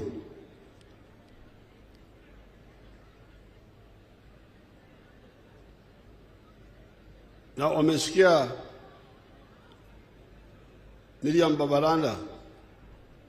Mariam alikuwa anasema bado watu wengi wako kwenye hali ya kutumikia tumbo peke yake, na baadaye nitakuja kujigusia. Therefore, our third ideological principle is socio-economic transformation. Lazima mugeushe maisha yenu, mtoke kwenye hali ya kutumikia tumbo peke yake, mwe kwenye hali ya kutumikia tumbo na kitu cha kuweka mfukoni. The final ideological principle we distilled was democracy, so that the people are able to hold their leaders accountable for their actions or inactions. The second historical mission we distilled was strategic security. Can Uganda, acting alone, ensure its strategic security? Or do we need regional and continental efforts? We have analyzed this issue in different documents, and our views on this are well known. You must be following the developments in the world, where some actors are aiming at achieving what they call four-dimensional superiority. Superiority in land forces, superiority in the air, superiority at sea, and superiority in space. Where does that leave Africa? Can Uganda, acting alone, even when it becomes a developed country, be present decisively in these four dimensions? However, the African Pan-Africanists have been telling you that an East African Federation or any comparable political integration unity in other parts of Africa can. These Pan-Africanists have been W.B. Du Bois, Marcus Garvey, Sylvester Williams, Kwame Nkrumah, Sekou Toure, Modibo Keita, Mwalimu Nyerere, Louis Rwagasore, Aman Abeid Karume, Kenneth Kaunda, and others. Kwenye mambo ya usalama kwa jumla, kujilinda kutokana na hatari za aina yote, sisi tulikuwa tunafundisha watu wetu kwamba Afrika inapaswa kufanya pamoja. Tukifanya hivyo ndio taweza kuleta amani. Mnasikia hii fujo yote ambayo iko kwenye bara la Afrika. Wakati tunashirikiana tunafaulu. Wakati tulishirikiana wakati wa ukoloni tulishinda wazungu Mozambique, Angola, Zimbabwe, Namibia, South Africa. Kwa kushirikiana tuliwashinda kivita.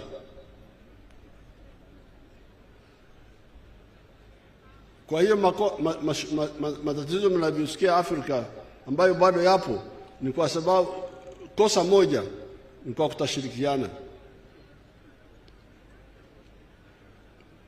Ndio nimefurahi kuona rais wa Central African Republic kuja hapa kusudi tuzungumzie mambo ya kushirikiana kwenye mambo ya aina mbalimbali ikiwemo usalama. The third historical mission that we distilled was the similarity and linkages among the now 1.5 billion people of Africa. You always hear stories of the parasites, of how Africans are divided among tribes that are always fighting one another, etc., etc. The NRM, being the force of wealth creators, right from the beginning, held in contempt these positions. In reality, the now 1.5 billion people of Africa belong to 4 linguistic groups. The Niger Congo, those are the Bantu and the Kwa, the Nilo-Saharan, the Afro-Asiatic, and the Khoisan. Besides, you find linkages among these groups.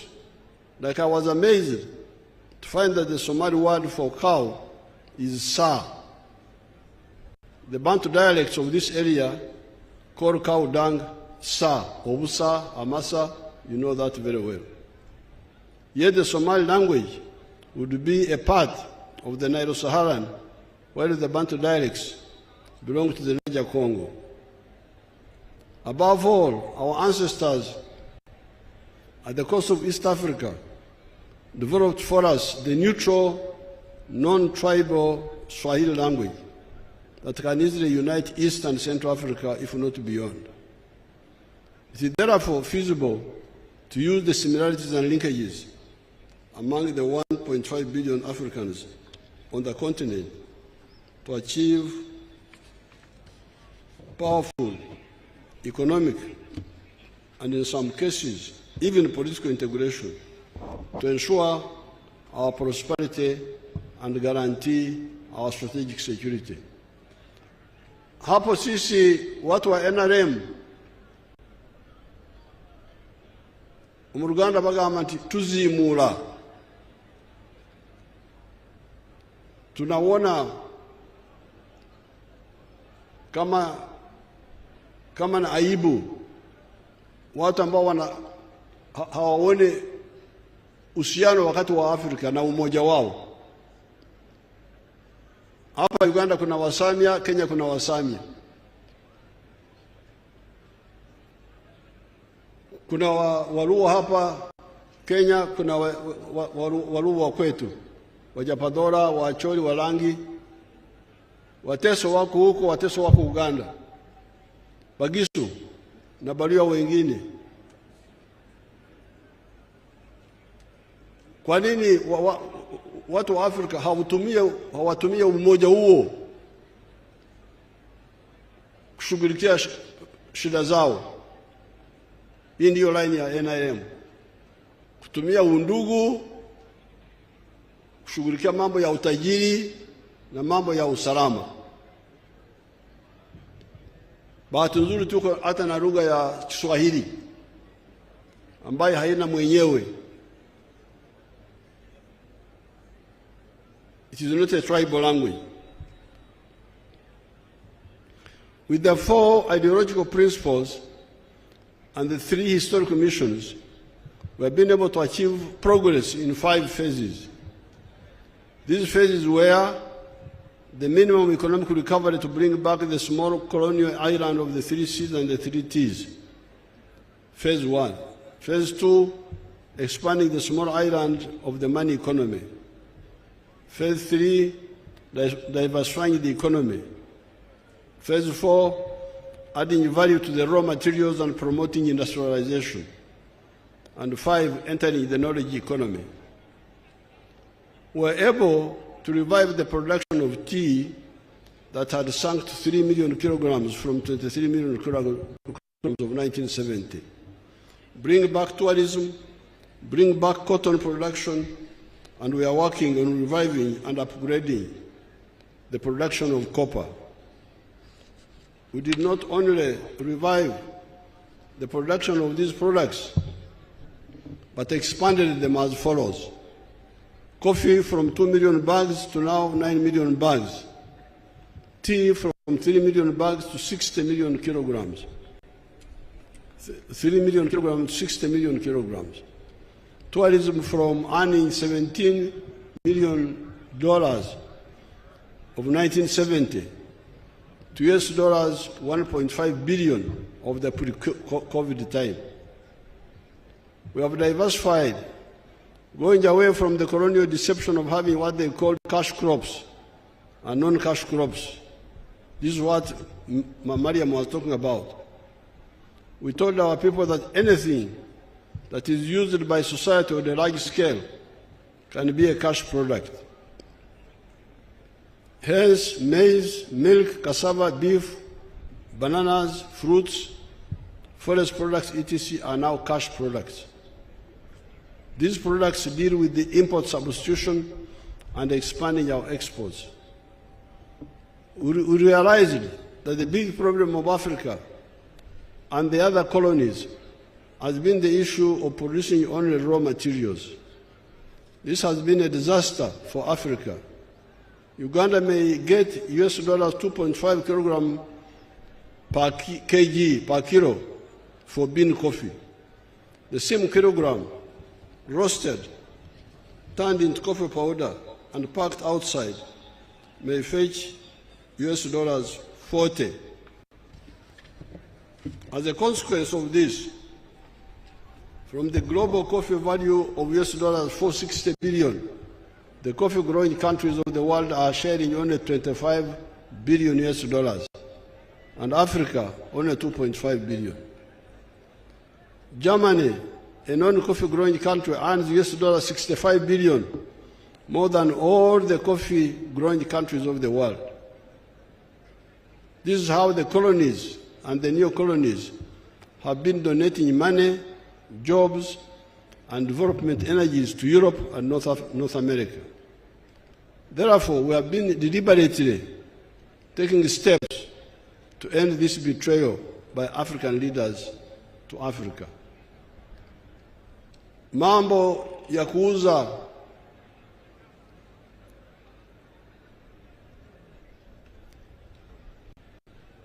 raw materials, ekigambo kye nakozesa eri mu Kampala ekifaanana nga kino kyali kya omuntu okutunda amabidde.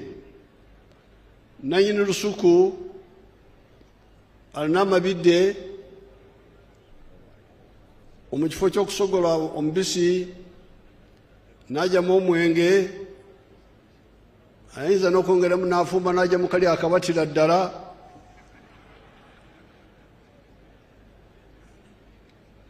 Mpulira nti mukaagala nnyo ako. nze sikakwatako gye myaka 8 gye mulaba akantu ako. Naye kati oli bw'atunda amabidde emigaso gyonna giri egidirira mu ssente gitwalibwa abalala. Yensonga ffe abaNRM tubagamba nti totunda amabidde, weesogolera omubisi ogyemu omwenge oba oli wakukola kali akatera ddala abantu akakole, naye ogyemu kinene, ogyemu ekyomugaso kyonna. Kati wakati tunakuja kwenye kahawa ulimwenguni, thamani ya kahawa bilioni. Kati olaba no mu Luswayiri naluletaga obuyambi. Abaswayiri tebalina bigambo ebimu ng'ebyaffe eno.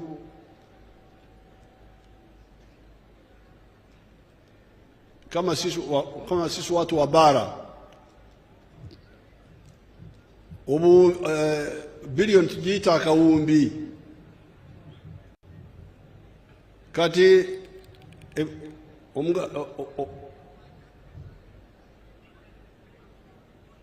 value mu Luganda bajogera batya? Value omuwendo gw'emmwanyi mu nsi yonna buli buwumbi 406. Naye kwezo obuwumbi 406 ensi zonna ezirima emmwanyi,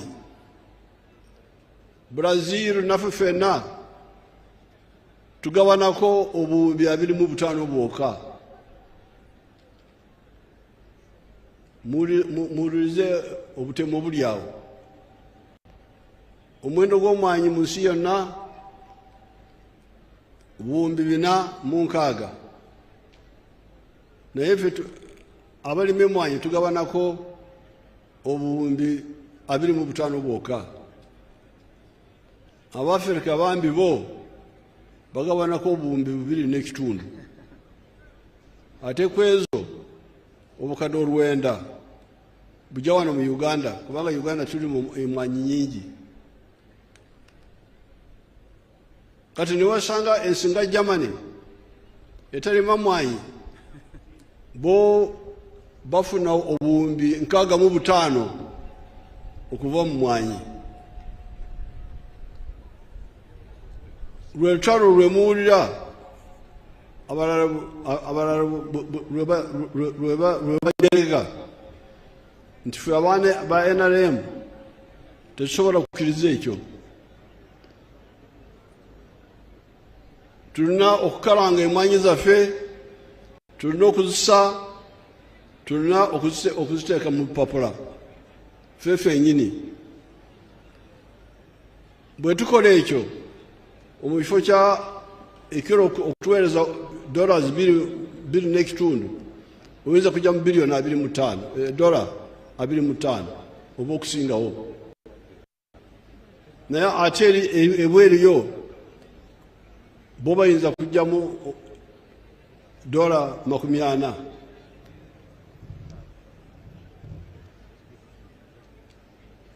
In spite of the opposition, we have succeeded in some items such as milk.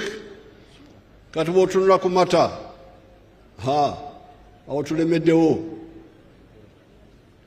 Amata gonna okugajja mu kiraalo ogatuukira ddala ku mmeeza twagongeramu omugaso. Maziwa yote ya Uganda tunaipitisha kwenye viwanda. Kwenye viwanda kutengeneza maziwa, kuyasafisha, kuyapatia maisha marefu na kutoa vitu vingine ambavyo vinatoka kwenye maziwa, by products.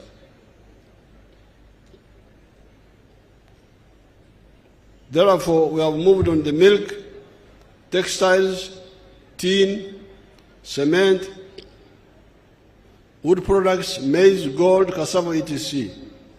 We shall cover the entire spectrum of the raw materials.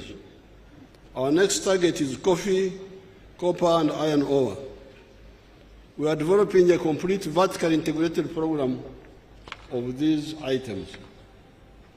Finally, we have entered the knowledge economy of automobiles, vaccines, pharmaceuticals, computer assembling, and eventually manufacturing.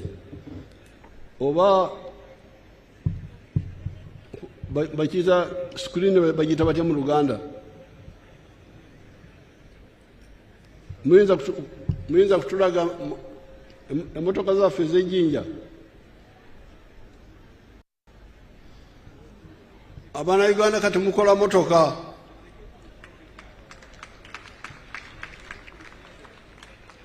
Ku Lutimbe sekere ku emotoka zaffe mubale mu lugambo temulese bwino. Tebulina kwogera. Bwe munagifuna muziteekeko. Kati baganda bamwe bakola motoka. Emotoka ze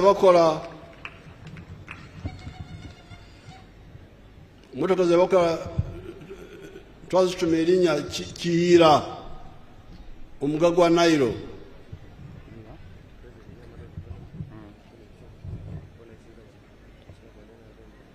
All in all, we are first of all to tackle the mistake of allowing big sections of our population to remain outside the money economy. Abakolera ekida kyonka, working only for the stomach.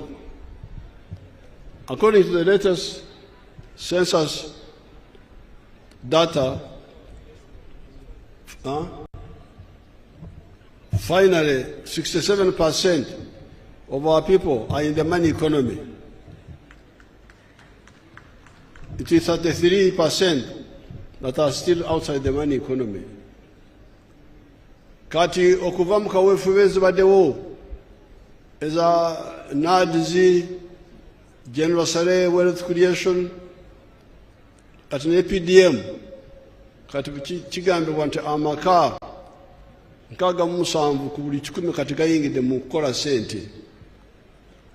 Naye tukyalina amaka 33 ku buli 100 agakyajeemye.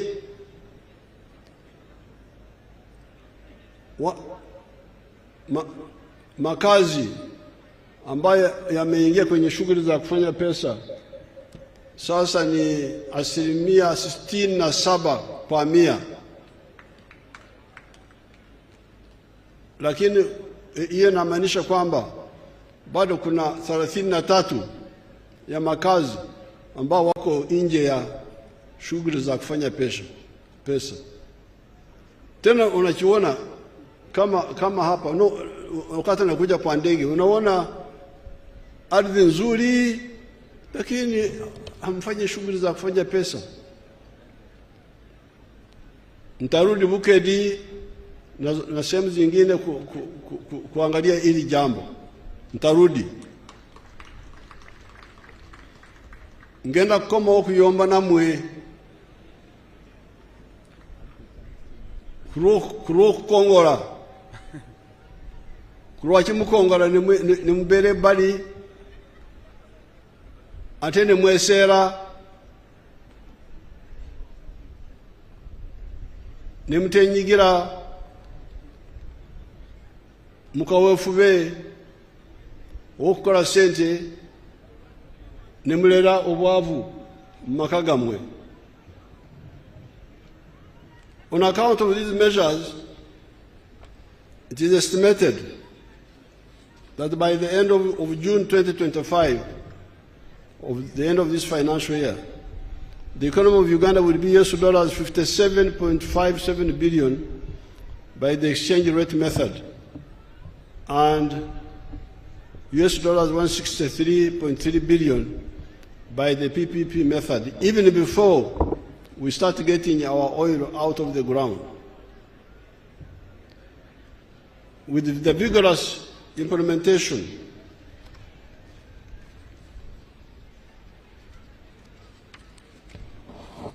of all the phases mentioned above, we shall grow the GDP to 500 billion.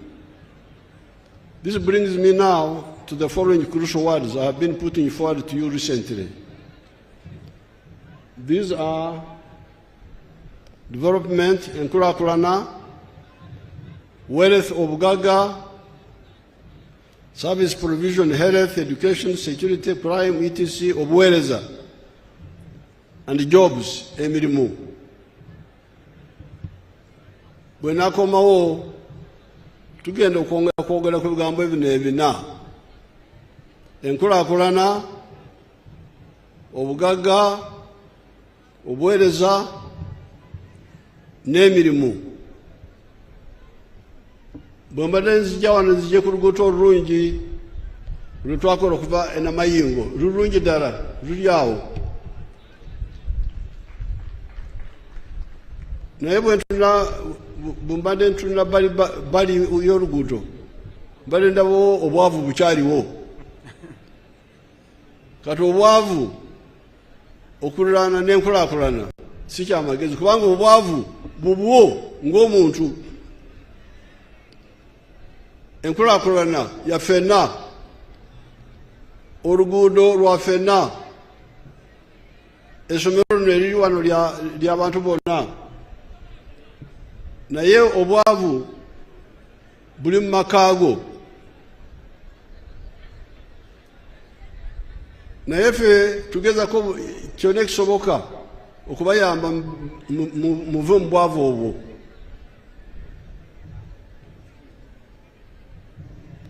Ate bwe mukola eby'obugagga bye bizaala emirimu. Bw'oba olunda embizi oba enkoko, bugagga bwa muntu. Naye ogenda kusanga omuntu oyo akozesa abantu 10 mu faamu egyo. Ekitegeeza nti obugagga bwa gundi buzadde emirimu. Singa abantu bangi bakola ekyo, tugenda kusanga emirimu gisinga abantu obungi. Kyekyo kyemusanga Japan, kubanga Japan bali obukadde 127, naye Abafrika bagenda eno bakube ekyeyo. Emirimu mingi okusinga Abajapan. Omuntu ava eno n'asanga waliwo emirimu etalina agikola, ne mukuba ekyeyo. Yembeera nyina ndyagadde mukole, abasobola bwe basobola okwenyigira mu by'obugagga bagenda okukola emirimu, ate emirimu igenda kusinga abantu obungi.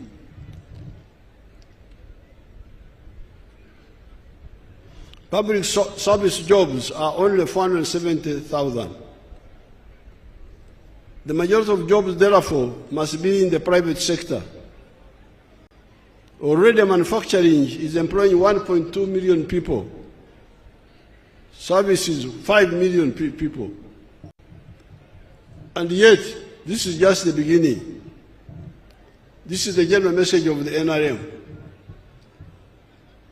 Si kituufu okulowooza nti gavumenti yegenda okukozesa abantu bonna,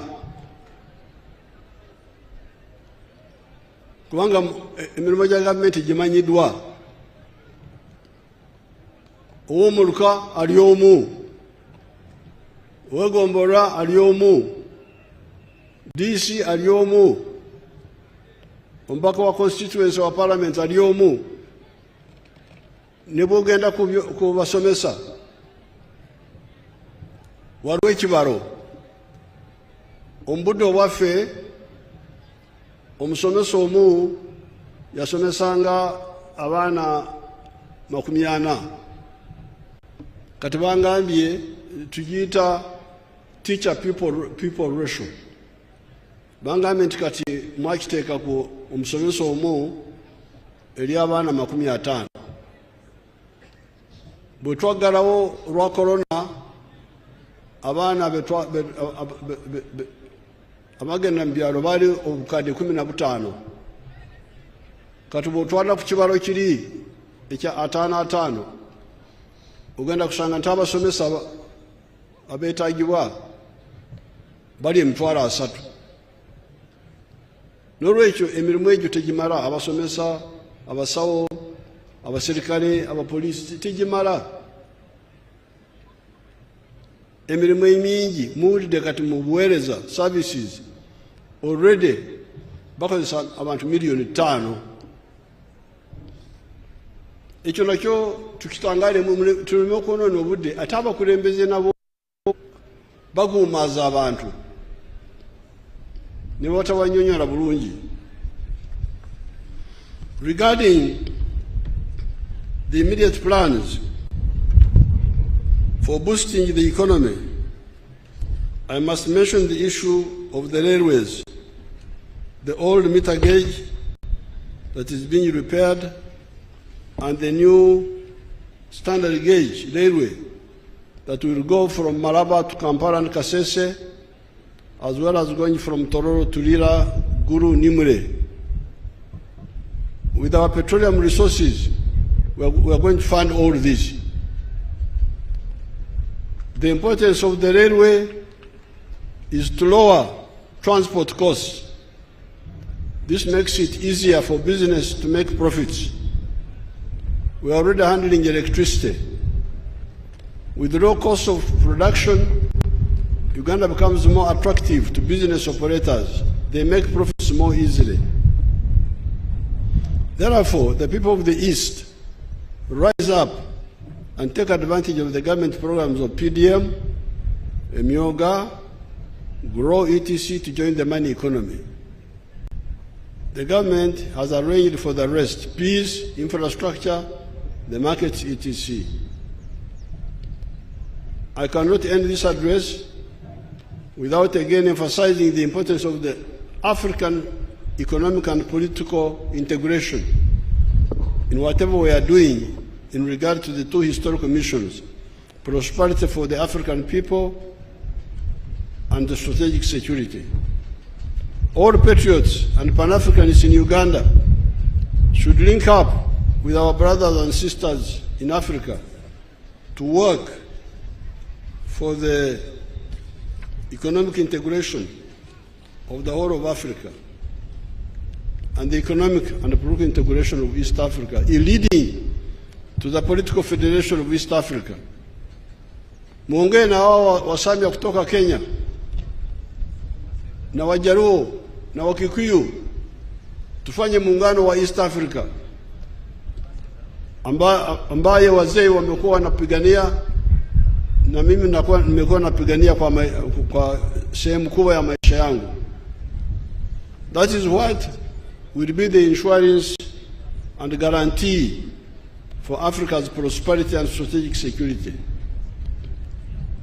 Otherwise, we are building a Latin America in Africa, and the sort of stagnation and misery you see in Latin America is already visible here. We are most pleased to have the visitors from the Central African Republic.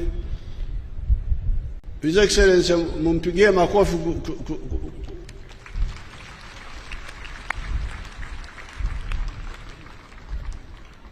The Republic of Liberia,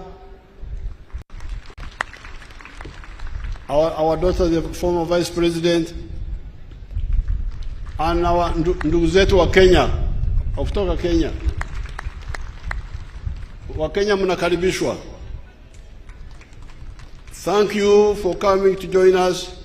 We are always ready for the Pan-African's effort of integrating Africa economically and in some cases politically. I thank everybody. Thank you very much. Omusamya President Yahamada okulomaloma abolera ati kuicha okuchusa byalo malome kutoka bibisya mu bwangu muno.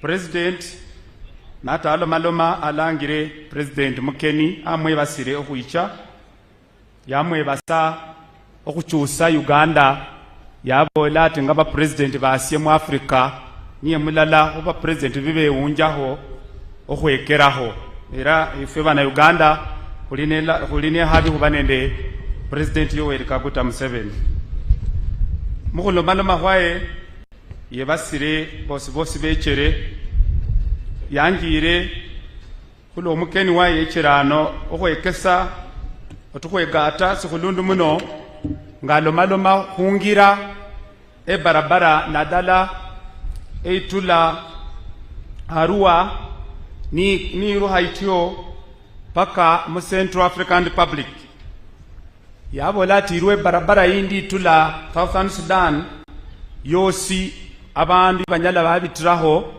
bola Central African Republic ngasiye kesambwe engira ni cherima abana Africa bosi basobola oholera lala mungenda nende okesa ebya makusi kabwe abolere kwesho ati acho kubona Uganda Airline endege efwe yabana Uganda okubona mbo yikulaho olukendo olucha mu Central African Republic nene ndege ekinyala kyakinga bya makusi kutusa mu Uganda ohuyira mu Central African Republic yebasire komanda wa mae kula paredi mu bwenano yabola ati amaye kalibuya kula komanda muyaha musyo kuboneraho abolera ati paredi mwayiwenenge aba mae ni babao paka paredi liwa ne hulo buyaha ba paredi niba malire bakire ohole mirimo kindi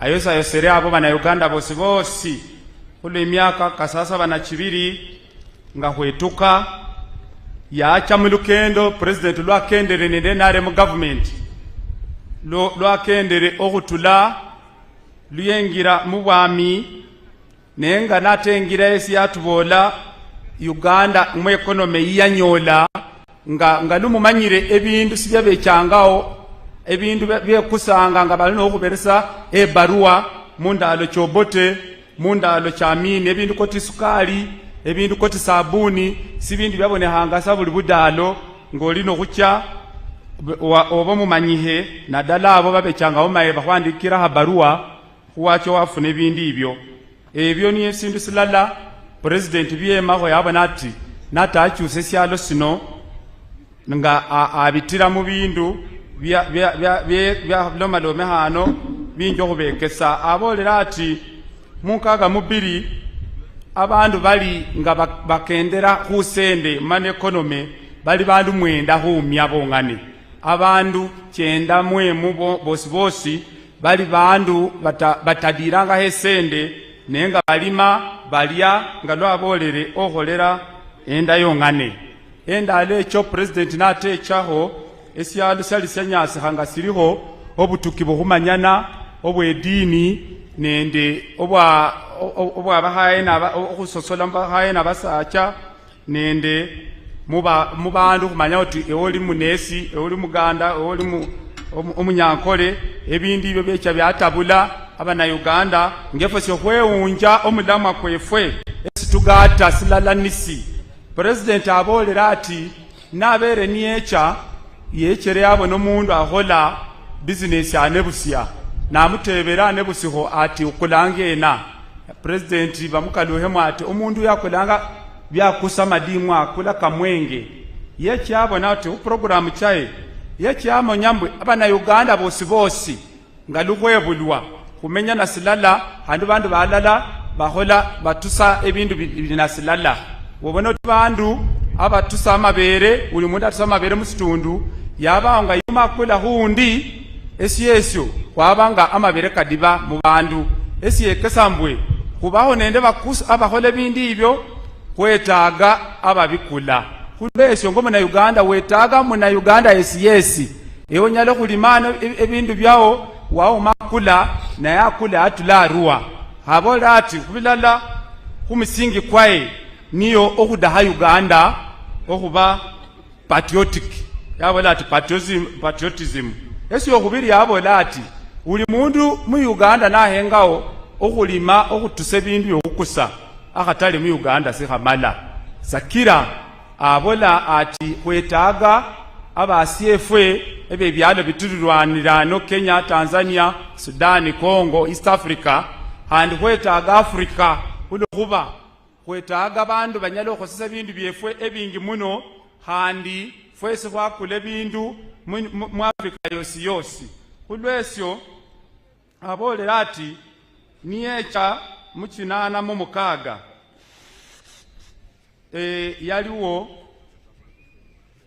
ebyamalira bikyuse ne mu Luswahili handi singicho obikyusa kuloba obwire budidi yabola ati esindu sikhulundu syene nani saa kino abana Uganda ni bamali okubona mbo bali na hatale balukula otuse bindu na handi balukusa ebindi ibyo byongane sibinyala okutukyusa obulamu bwefwe esyo okuboneraho emwanyi kulima muno emwanyi kutusa muno mabere n'enyumawo sikubere n'okufunamu kuba efwe kubukula ebintu bino n'okubikusa nga n'okubifuna ate president abola ati bindu bino n'okukya kwabyongera mu mutindo bicho kutuhonya okufuna esende enyingi abere esyo okuboneraho ati esyalo koti Germany abantu sibalima emwanyi naye kuba babukulanga emwanyi kyefwe ne bakitamu bakyongeramu omutindo niyo balala bahira ofunamu sende kyemwanyi efe Uganda bahira emwanyi abalima emwanyi ohira Germany kufuna esende kitola emilioni ndala ebilioni ndala ya dola kuli ku milioni 900 ate Germany sayongane musi okuboneraho ifuna ebilioni 65 ate yo ikhosese emwanyi kyefu kyuba lukukulirano yabola ati esyo okubiri amabere niyabona ati mabere abantu bali na mabere mangi muno yabona ati mabere musimanyire kafa mangu handi nabandu abakakula babadidi yabola okwongeramu omutindo kubona ebintu bingi muno ebituwa byonyala atusa mu mabere yabola ati silala ku bindu government biholere binyala okhola niyo limengira okuleta amasanyalazi okuleta machi eyo niyo alangire ehulahulana nehulahulana yongane sireta bugaga esindi sitokuleta obugaga niyo omundu abuludalo okhosese ehulahulana government yale iiretere engira government iiretere obisya khusine sya makusi otesende musawo amasanyalazi okakhosesa otye kudisanye government ikhole mulimo kwayo efwe ngabana Uganda ngabasanya bagwe fesi khube nende umulimo kwefwe yabola ati bindu bilala byaleta usyalo kuno niye ndola muwene khubere nende ndola lufanyuma lw'emyaka 5 kuba nende ndola abakulembeze bacha mu bandu baba banyonyola abantu babasima oba bakhola nga lubaba nibadahire abolere ati esindu syokwerinda sindu sokulundu muno hani nga esyalo silala syongane sisinyala okwerinda syongane sidaha ebyalo bindi kuloba obyokwerinda werinda asyano werinda mumbewo werinda akulukulu webiresira werinda kunyanja so ebyo byosi ngesyalo silala syongane sonyala woseresa sakira kwetaaga basiefwe abe byalo bindu kutalala makesi okubona mbwe kwerinda wabona mbwe yuma abandu batwingiramu bosa ku bandu befwe obudinyu abolere ati ebindu koti emirimo sikimala gavumenti iri n'emirimo emitwalo kanene le musanvu naye abana Uganda abadahe emirimo bangi muno kulwesyo emirimo kucho kifuna kutye emirimo kucho kifuna ni gavumenti nga lwiri ukholanga iti okuyamba abaletane sende kyabwe otawo maholero okuberesa abana befe emirimo yabola ati eyo sekta eyo okhola amaholero already iruberesa abantu emirimo emilioni 2 no comparinga nende emitwalo 7 abakosi ba government bosi notero hotula kuba parish chief kuola kulu fwesi ikuli kuba member ba parliament so echo milimo sikimala yabaola ati sindu sindi sinyala okhuleta milimo niye bandu khwekhosesa. Government yaleta program nyingi muno omuli PDM, omuli emyoga, omuli esende kibaletere kino ekyabahaye ekya grow, ekyabaraga nende ekyabahasi.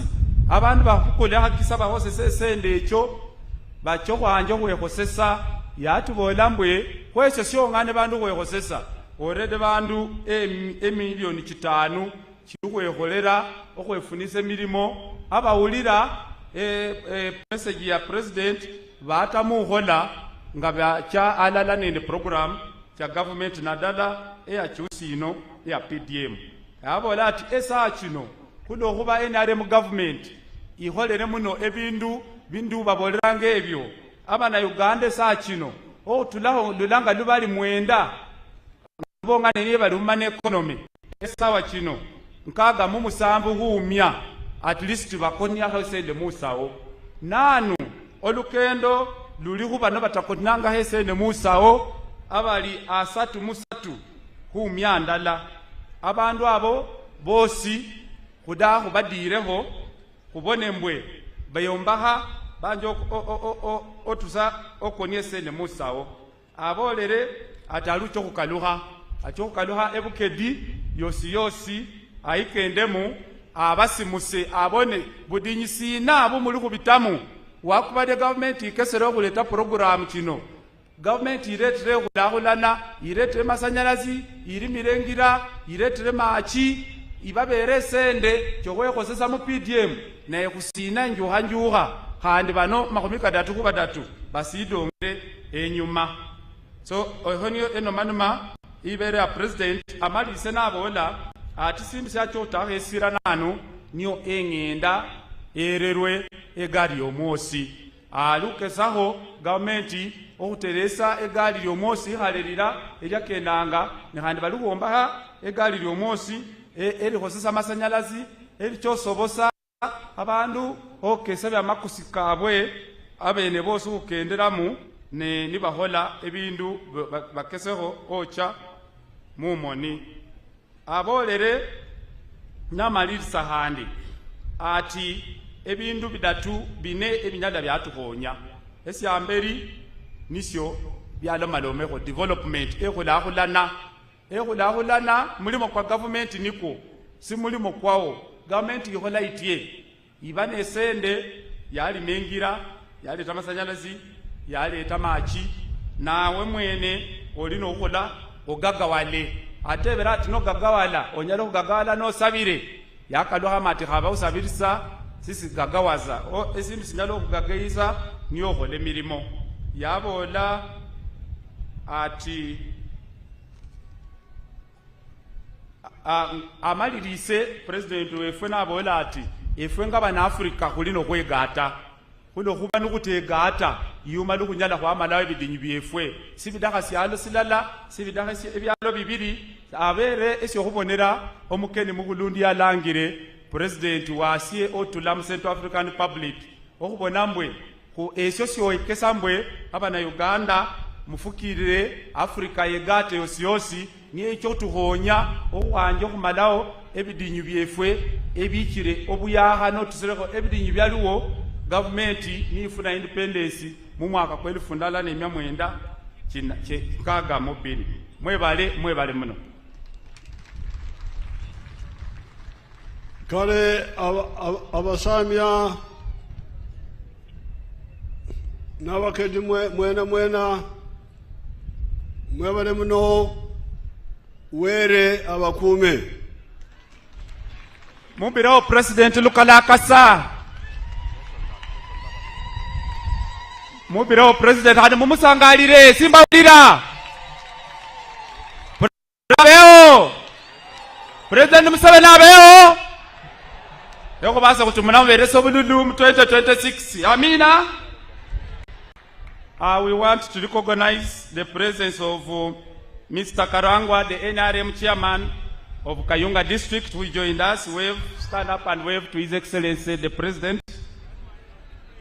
He is also joined by Haji Lumolo Sulaiman, the NRM chairperson of Sironko. Thank you for coming. You can stand and wave to His Excellency the President. We are also joined with Your Excellency the Changomacho family here. Changomacho is one of the people who started UPM here in 1980. We thank you that you have stood with the family for all those times, but the family is here and they are very grateful. We also lost one of the comrades, Your Excellency, called Magunia Ismail. The two, him and Changomacho in 1980, they are the ones who promoted UPM under the guidance of the late Chirunda Kivejinja in this area. We lost him last year, but the family is here and they always stand with the NRM. They always stand with you, Your Excellency.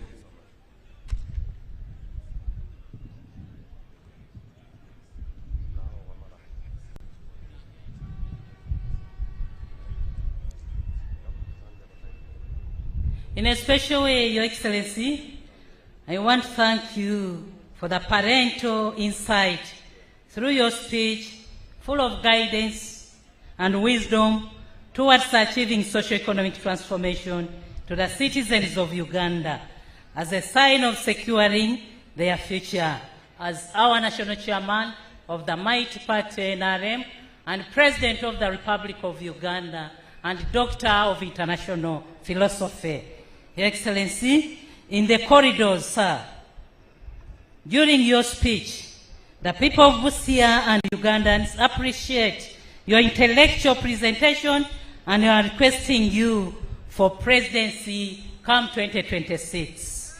They will give you the vote, Your Excellency.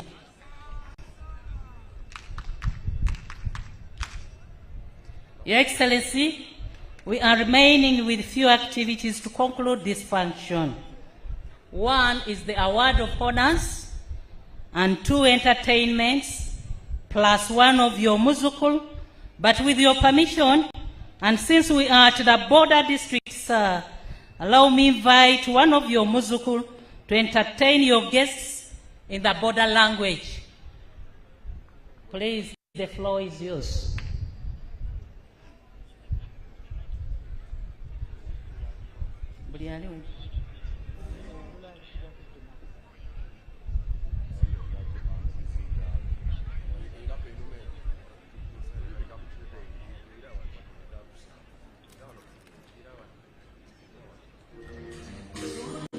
Museveni, minipige magoti tena.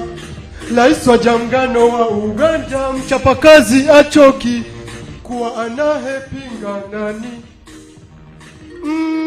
Ametuvusha vikwazo, uwewe nami, ona Uganda navyoijenga. Vibe waliwa flyover inajengwa, daraja pale Nailo, airport imeshajengwa.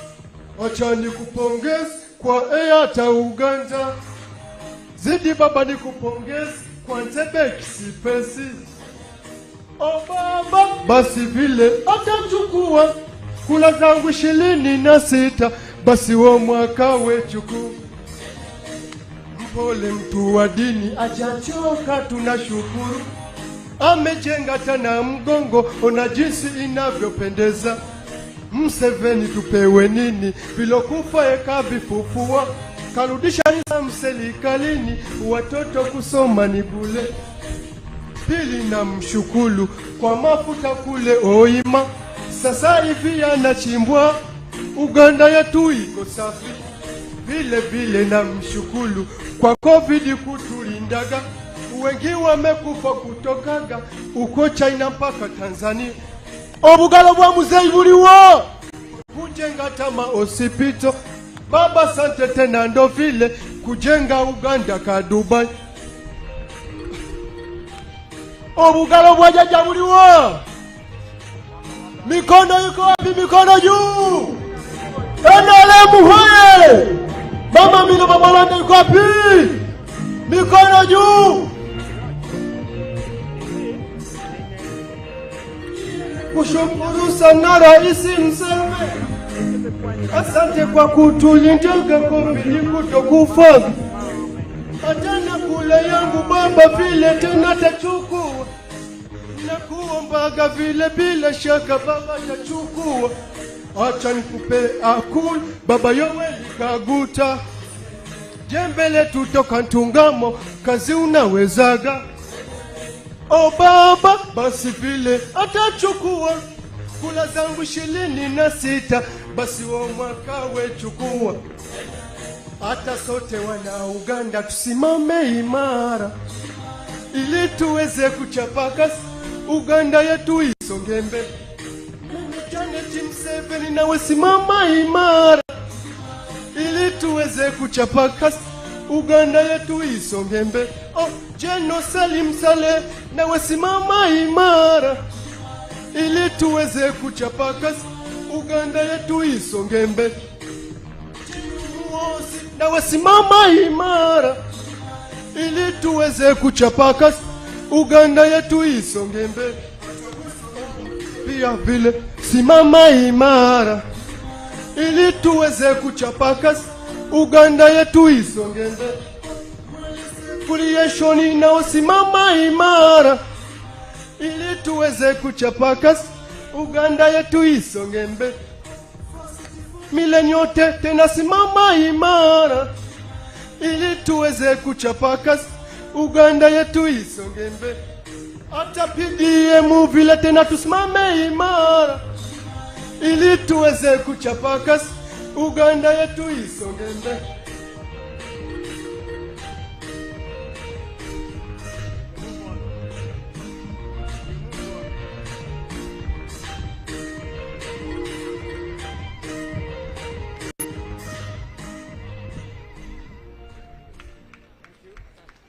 Thank you, Muzukulu wa President Museveni.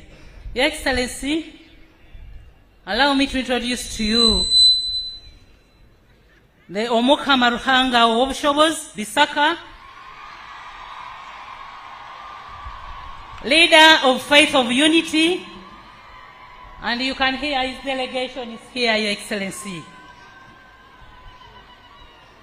Your Excellency, sir, and with your permission, allow me to introduce to you my colleagues, the Honorable Ministers and Honorable Ministers of State. Can you please stand and move forward and wave to His Excellency the President? Honorable Ministers and Ministers of State, please stand and come forward.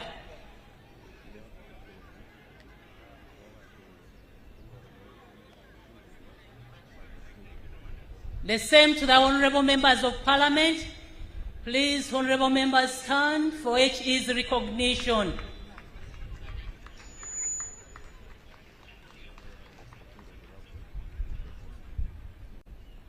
The religious leaders, honorable religious leaders, can you please stand and move forward?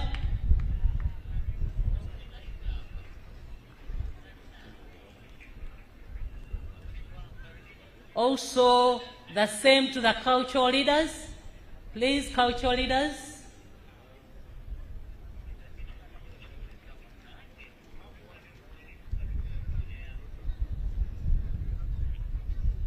Your Excellency,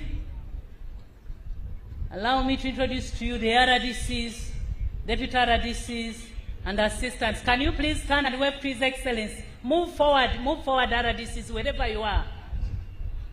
And wave to His Excellency, the President.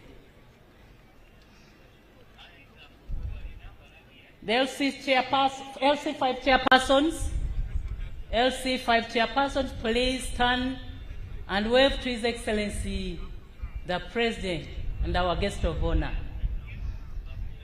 The senior presidential advisors, where are you? Senior presidential advisors, can you please stand and wave to His Excellency?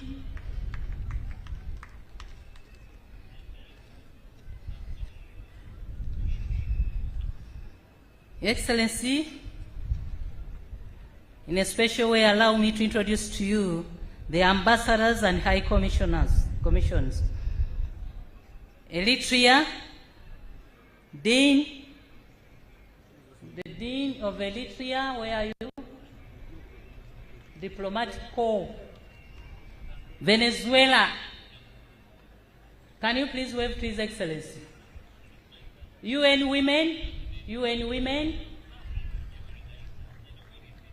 IGAD, Burundi, United Republic of Tanzania, Kenya, European Union, Belgium, Austria,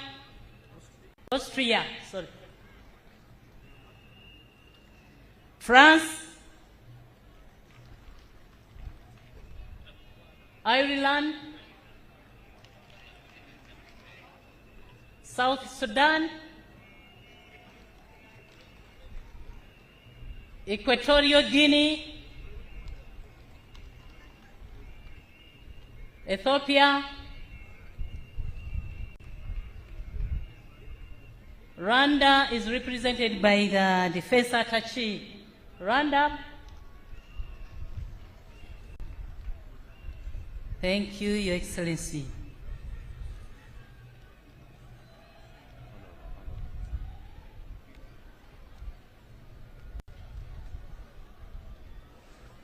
Thank you, Honourable Minister. Your Excellency, the Deputy CDF represented the CDF and is accompanied by Deputy Service Commanders, Generals and Senior Officers to your extreme left. I request they stand up for recognition, sir.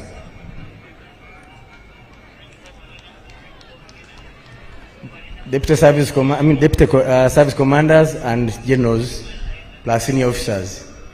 The IGP was also accompanied by senior police officers who are also seated in the same area. Please stand up for recognition.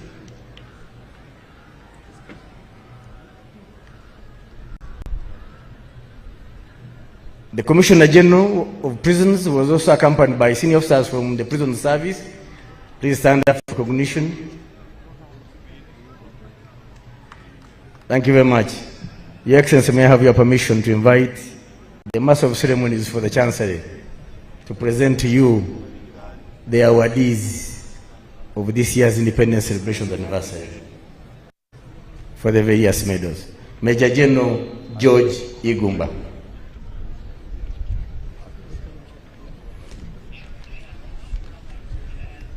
Your Excellency, sir, allow me also to introduce to you the High Commissioner India.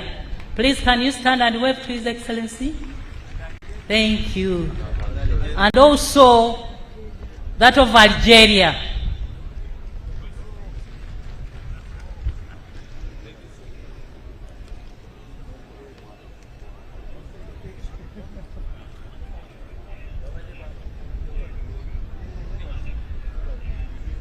Bohave Secondary School, get prepared to entertain His Excellency the President immediately after the award of honors, and also Babiri Bandu Cultural Group, Masab Town Council. Thank you.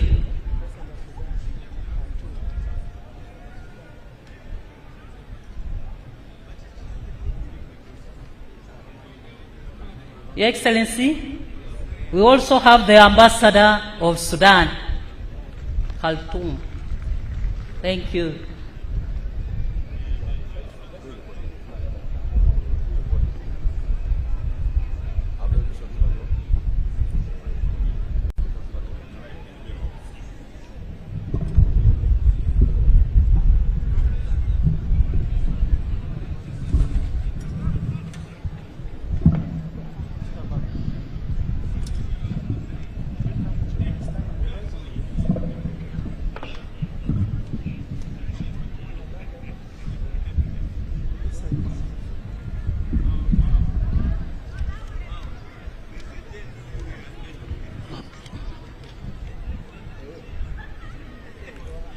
Your Excellency, the President of the Republic of Uganda,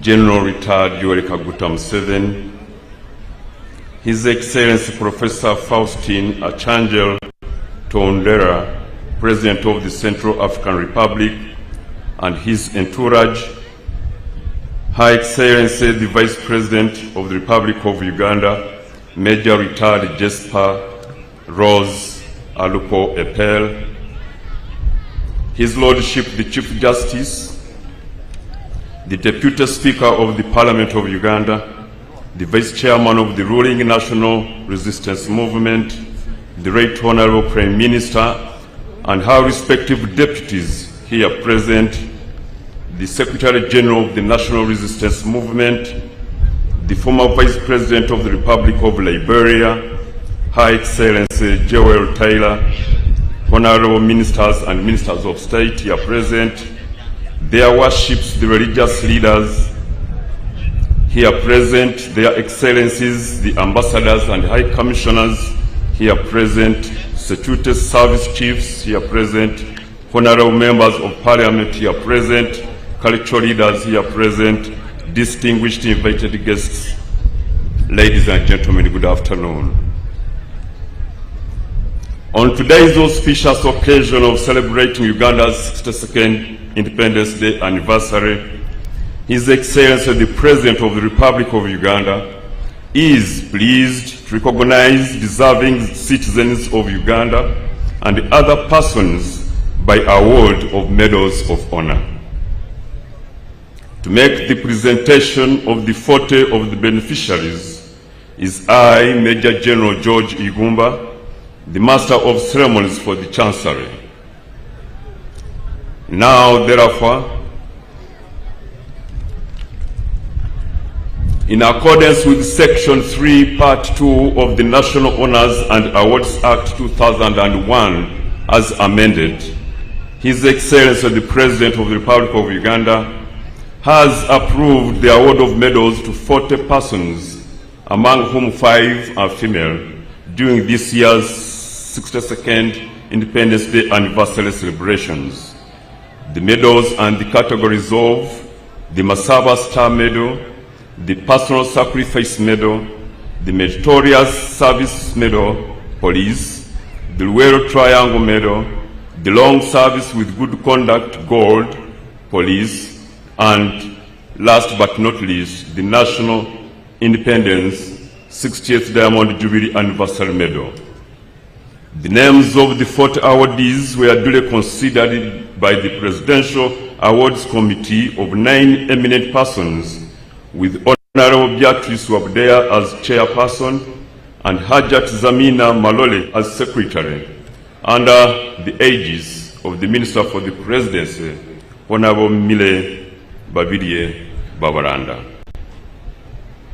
Now, the award of the Masaba Star Medal.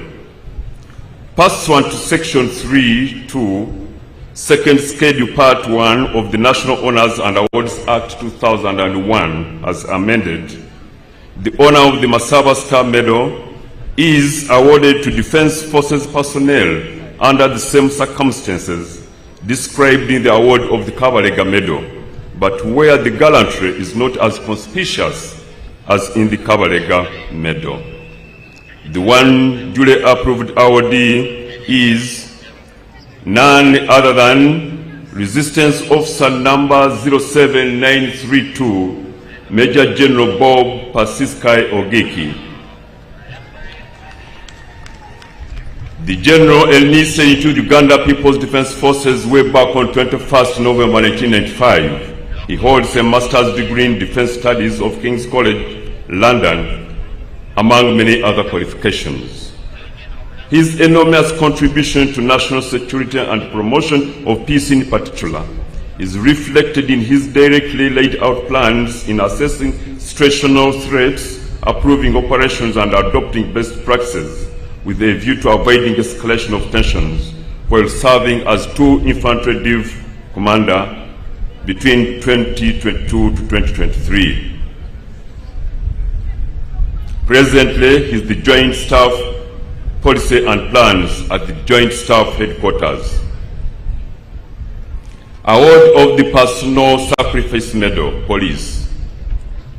Pursuant to Section 3(3), Second Schedule, Part 2A of the National Honours and Awards Act 2001 as amended, the honour of the Personal Sacrifice Medal is awarded to officers who have been wounded or killed in the line of duty.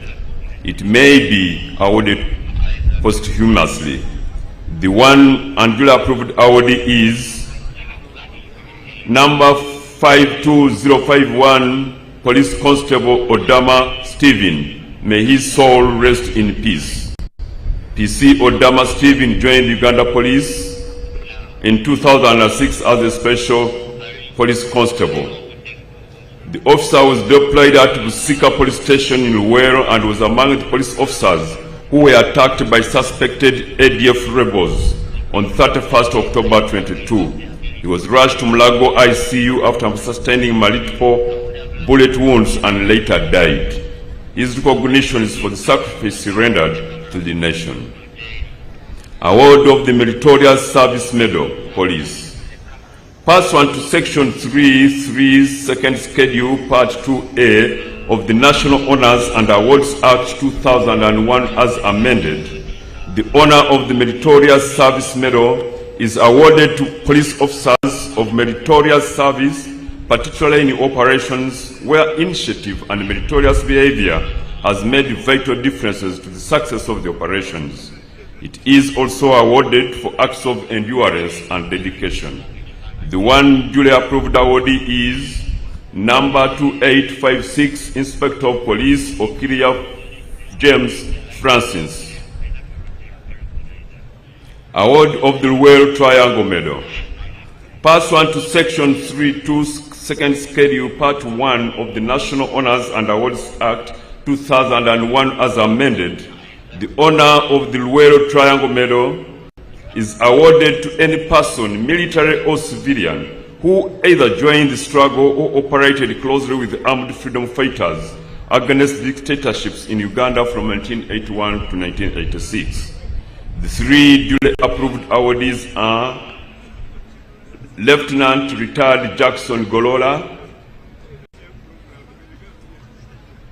Resistance Officer number 0434, Captain Retired Henry Chimera,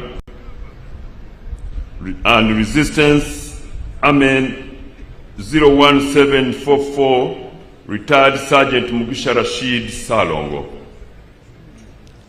Award of the Long Service with Good Conduct Gold 30 years plus Police Medal. Pursuant to Section 3.3, Second Schedule, Part 2A of the National Honours and Awards Act 2001 as amended, the honour of the Long Service with Good Conduct Gold 30 years plus medal is awarded to officers with long service years with a clean and uninterrupted service to the force. The four duly approved awardees are number B/1114, Commissioner of Police Haj Basalirwa Jamal, a male adult from Bugiri District, who joined the Uganda Police Force in 1992 as a probationary police constable. He has risen through all the ranks up to the current one of Commissioner of Police.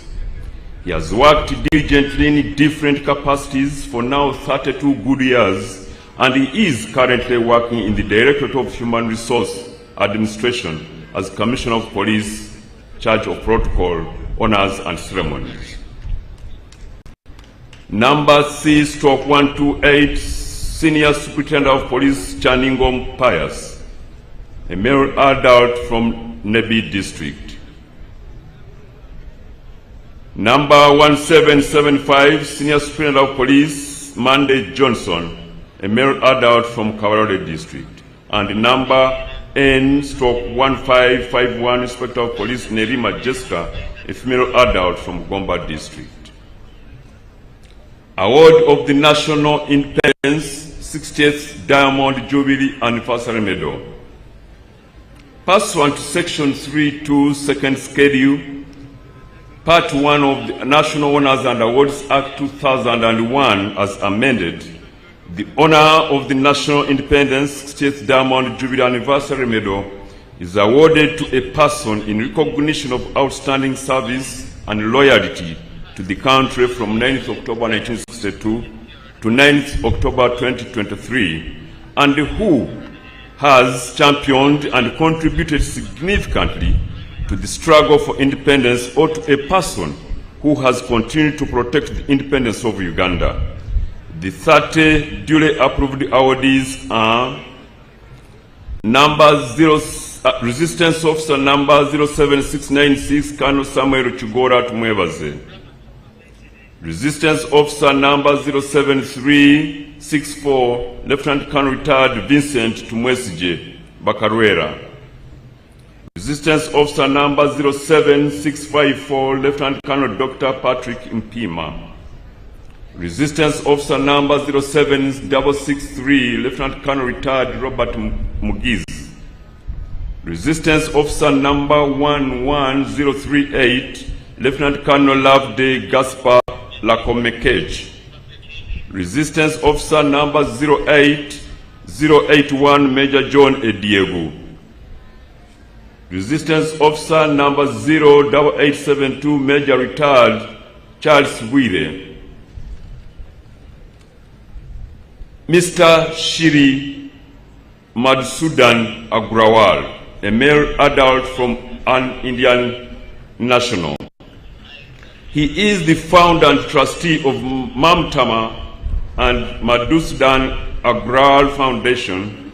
The government of Uganda appointed him as honorary consul of Uganda in Mumbai to cover Western India. He has demonstrated an unwavering commitment to fostering bilateral relations between Uganda and India. His efforts have significantly enhanced trade investment and cultural exchange between the two brotherly countries. Mr. Agrawal co-founded Ajanta Pharma Limited, took charge of its exports and expanded it to over 30 countries. He started with a singular objective to serve global healthcare needs through empathy, innovation, and technology. His vision was not only to make an organization of repute, but also to fulfill the unmet medical needs of the poor. Next is Mr. Odong Moses, a male adult from Otuke District. Engineer Dr. Manyindo Benezeri Musana, a male adult from Kabarore District. Mr. John Chintu, a male adult from Mitiana District. Mr. John Chintu, a male adult from Mitiana District. Mr. Eddie Kiria, a male adult from Namutumba District. Miss Achan Rose Evelyn, a female adult from Amuria District. Miss Mwaka Charles Elizabeth, a female adult and a German national. Popularly known as Mama Donna, Mwaka Charles Elizabeth is a German-born national who has worked and lived in Uganda for the last 36 years, since 1988. She first worked as a nurse at Salem, Uganda in Mbale District, before shifting to Mbale Crisco Health Center in the early 90s, where she played a pivotal role in providing health care, prenatal and postnatal services to both expectant mothers and mothers. Next is Mr. Mwaka Erasmus, male adult from Lamsundwa District, who is the spouse to Charles Elizabeth. Mr. Kawoya Innocent, a male adult from Masaka District. Sister Rose Nerima, a female adult from Mbale District. Mr. Meta Pareshkumar Ratlal, a male adult and an Indian national, who is a philanthropist and a social community worker, serving underprivileged Ugandans as well as people in distress. He provides specialized health care for the underprivileged in various Ugandan communities. He spearheaded the transformational and humanitarian initiatives in Uganda's most remote areas, mainly focusing on increasing access to specialized health care for underprivileged infants and children. Next on the list is Mr. Erin Lange, a male adult and an Austrian national. Musei Erin Lange is a former Austrian bank employee and politician who studied at the University of Vienna and worked at the Ministry of Social Affairs from 1949 to 1955. In 1973, he joined the government as the Minister for Transport. In 1977, he became Minister for the Interior, and from 1983 to 1985, he served as Minister for Foreign Affairs. In 1985, as Minister for Foreign Affairs, he facilitated the entry and residence permit for His Excellency the President of the Republic of Uganda in Austria. In 1984 to 2000, he served as the second honorary president of the International Handball Federation. During his tenure, he organized urgently needed medical equipment for the treatment of women in Uganda and personally delivered them in Kampala. Next on the list is none other than Mr. Wilson Katorogo Katamigwa, a male adult from Rukunjiri district. And Resistance Officer number 178338, Second Lieutenant Koreb Nzana Gumisiriza, a male adult from Isingiro district.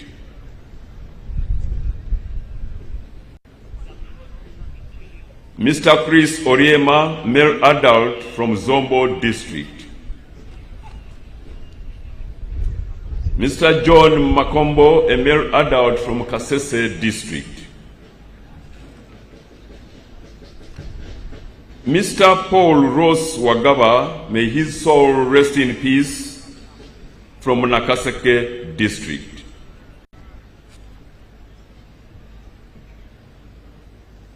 Next is P/M number 364, retired Senior Medical Officer Dental Muhere Penina Joy, a female adult from Rwanda district. P/M number 357, retired Senior Clinical Officer Mugisha Gad Karia.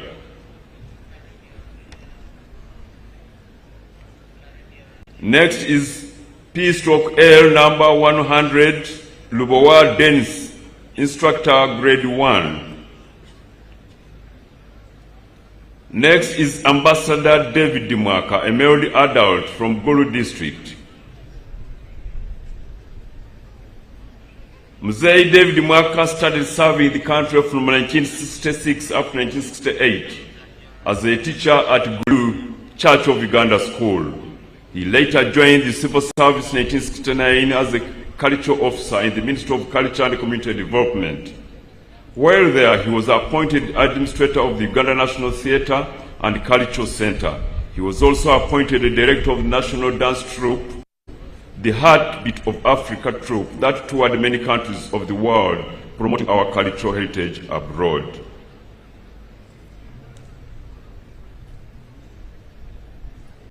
Next on the list and last, Your Excellency, is none other than K number 2196, Assistant Inspector of Police, retired Kanakulia Dominic, a male adult from Mpigi district. He did join the Uganda Police Force in 1974 as a probationer police constable. He rose in ranks up to the rank of Assistant Inspector of Police, at which he retired in 2017. During his time of service, he worked in different police units until when he became a police driver and deployed in the Vice President's office. One of the most outstanding part of Mr. Kanakulia's career is that he has been the official chauffeur of Their Excellencies, the Vice Presidents of Uganda, from the time of Honorable Chintu Musoke, Honorable Wandera Kazwe, Honorable Gilbert Mukenya, Honorable Sekandi, to the current one, Her Excellency, retired Major Jessica Alupo Epel. Your Excellency, that marks the end of my submission. I do thank you for your kind attention and patience for God and my country.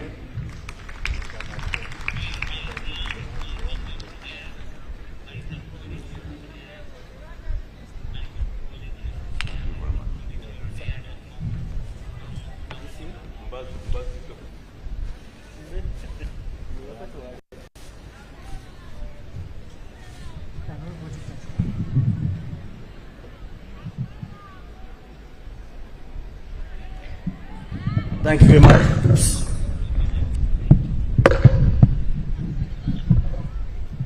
Thank you very much.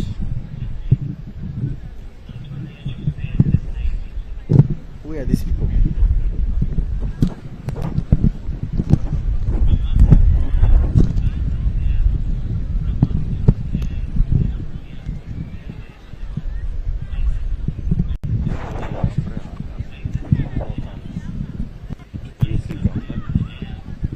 Where are the technicians?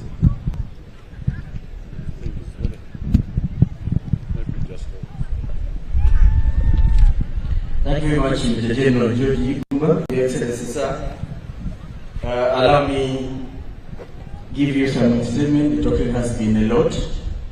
And I will invite Buhobe Senior Secondary School. Buhobe Senior Secondary School. If we are not near, okay, quickly.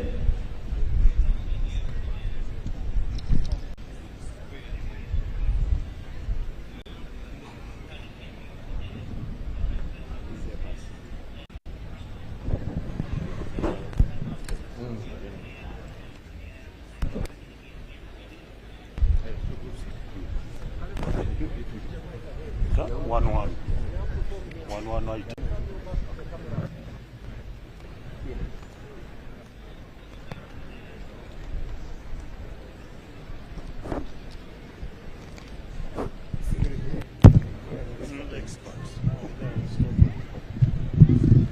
Thank you.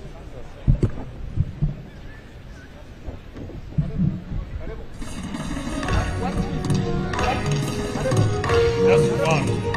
Sort of time.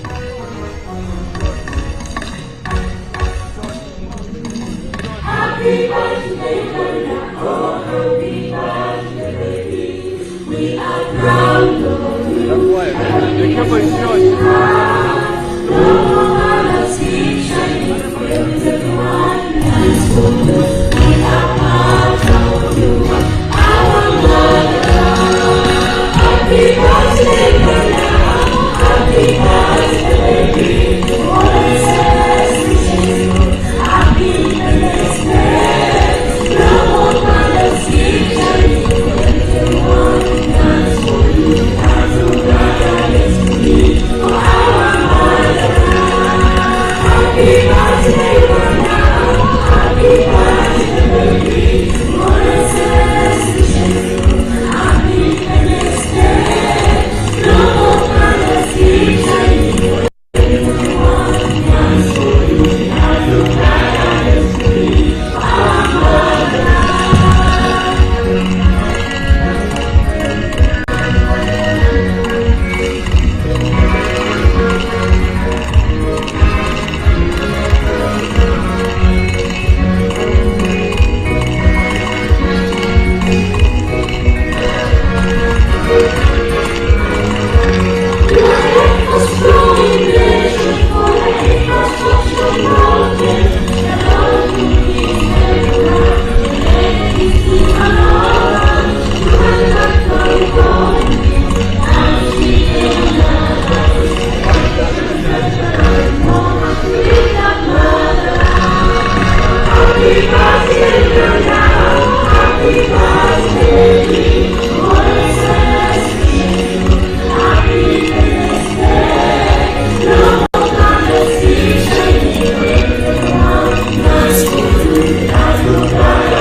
Thank you very much, Buhobe Senior Secondary School.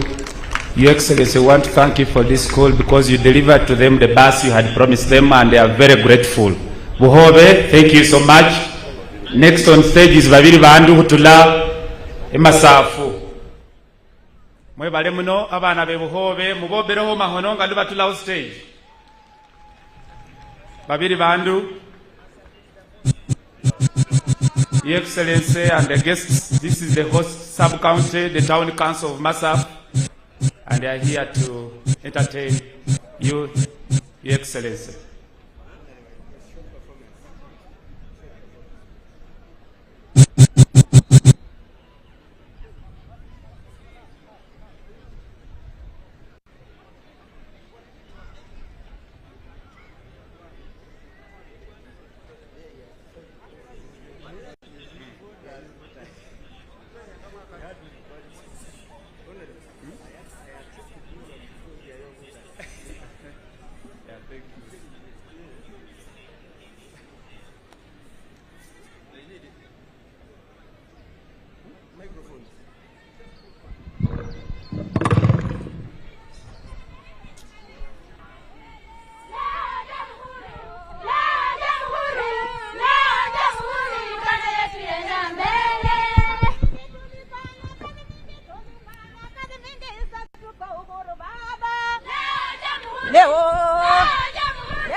Tuliteza na wasungu, tulifanya kazi mingi, sasa tuko uhuru baba.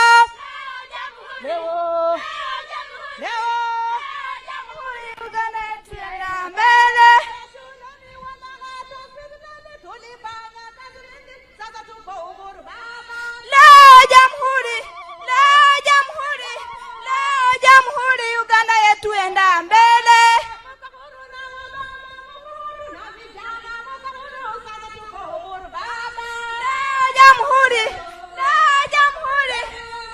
Jamhuri, Uganda yetu enda mbele.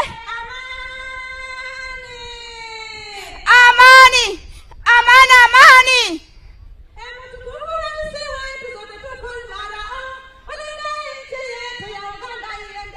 Emutukufu Museveni sote tuko imara, olinda nchi yetu na Uganda iendelee.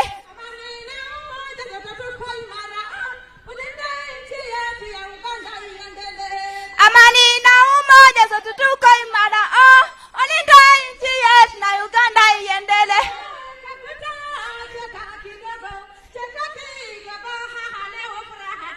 Na wewe Kaguta, cheka kidogo, haha leo furaha te. Mwana vile tenele ya siwa Kaguta. Usirudi nyuma,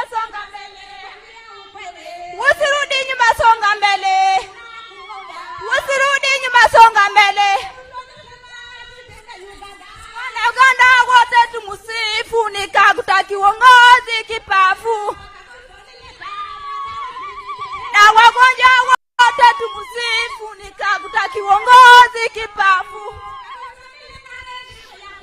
Wanafunzi wote tumusifu, ni Kaguta kiongozi kipafu. Wanangana wote tumusifu, ni kiongozi kipafu. Wanaganda wote tumusifu, ni Kaguta kiongozi kipafu. Wanaganda wote tumusifu, ni Kaguta kiongozi kipafu. Wanaganda wote tumusifu, ni Kaguta kiongozi kipafu. Wanaganda wote tumusifu, ni Kaguta kiongozi kipafu.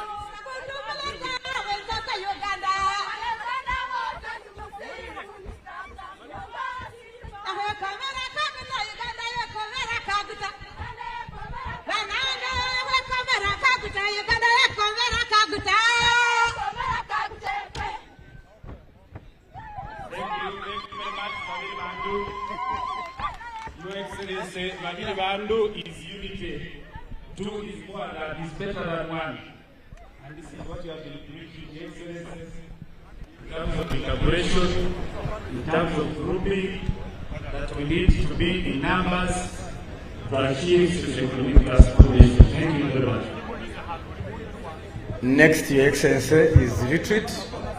And I'm inviting the band to do what they do best. Band.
Your Excellency, that marks the end of this year's independence celebrations that we have held.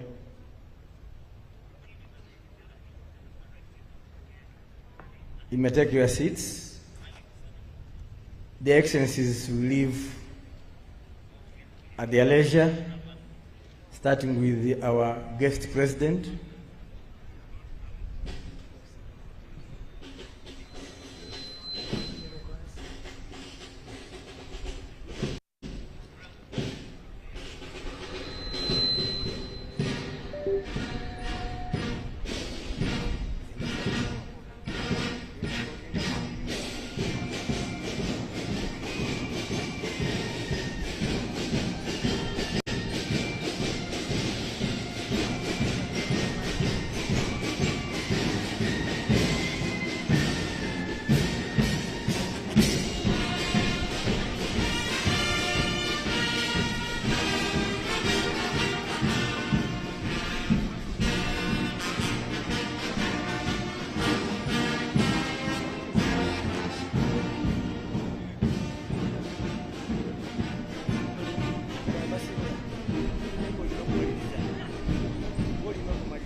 Will leave at leisure. Other guests depart in reverse order of their arrival. May the good Lord accord you, Your Excellency, and your guests the traveling masses to your respective destination together with our guests.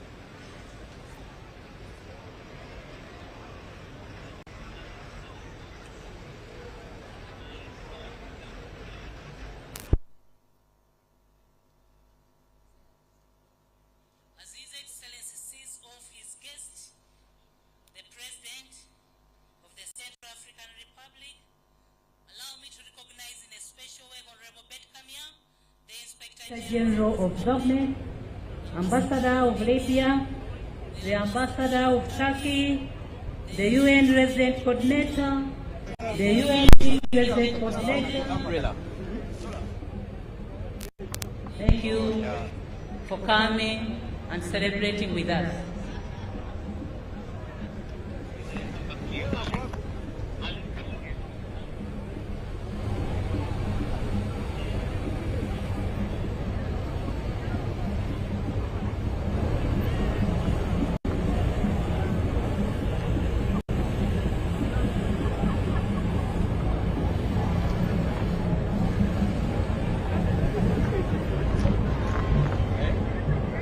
Other guests, please wait for your turn of departure while seated.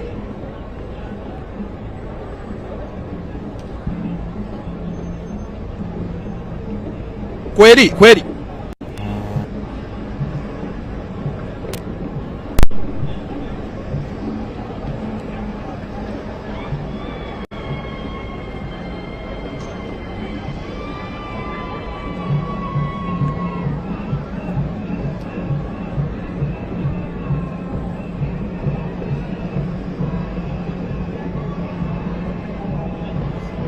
All right, and there you have it. Thank you very much for being part of the broadcast here, coming to you live from Busia district at the Busiko Primary Teachers Teaching College, Primary Teachers Training College here in Masafu Town Council.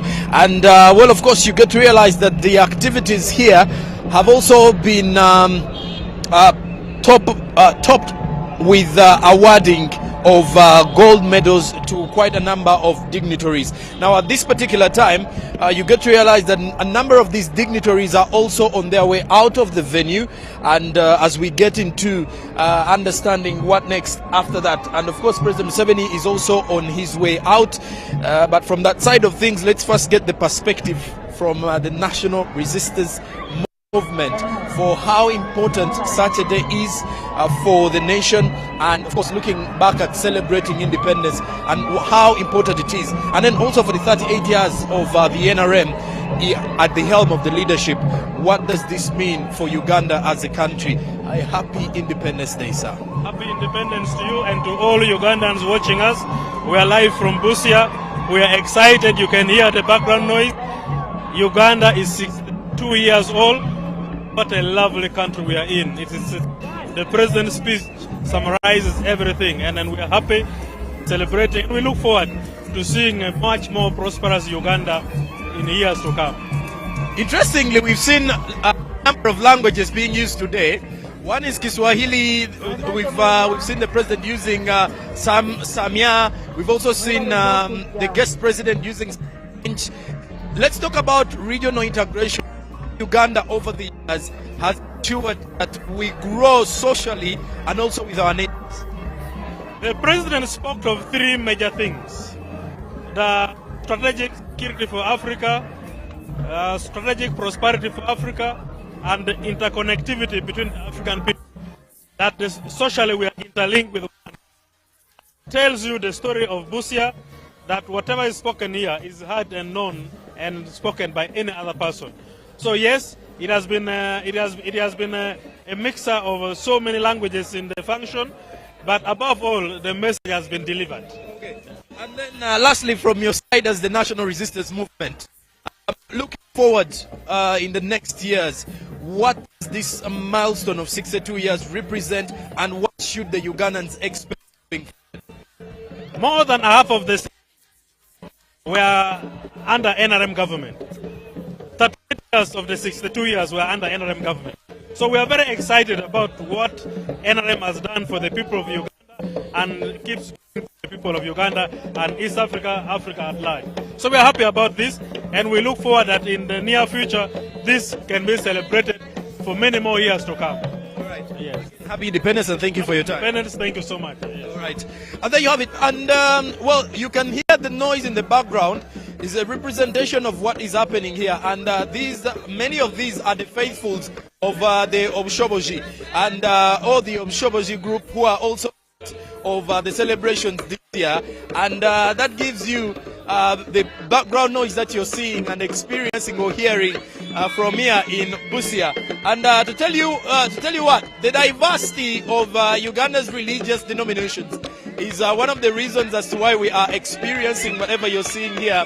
And at the end of the day, you get to realize that for myself, as a broadcaster, I'm putting myself in context of the same situation and making sure that you experience this and also be part of the joy that you're seeing here.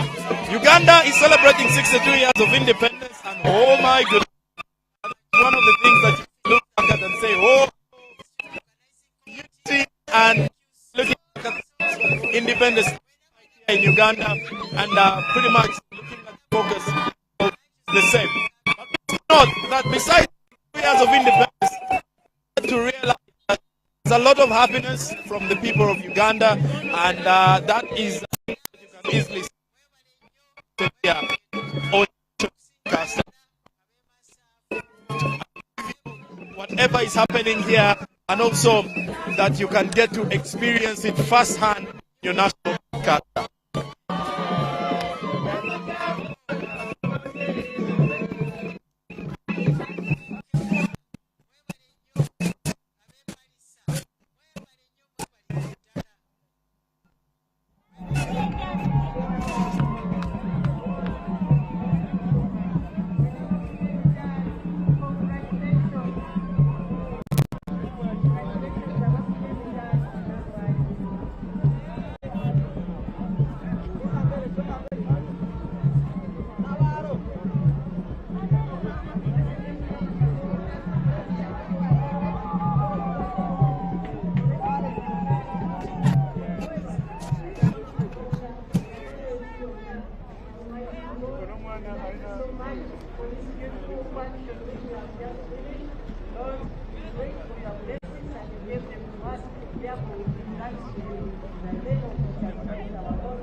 Eko tu tuko kwa mkuu hapo.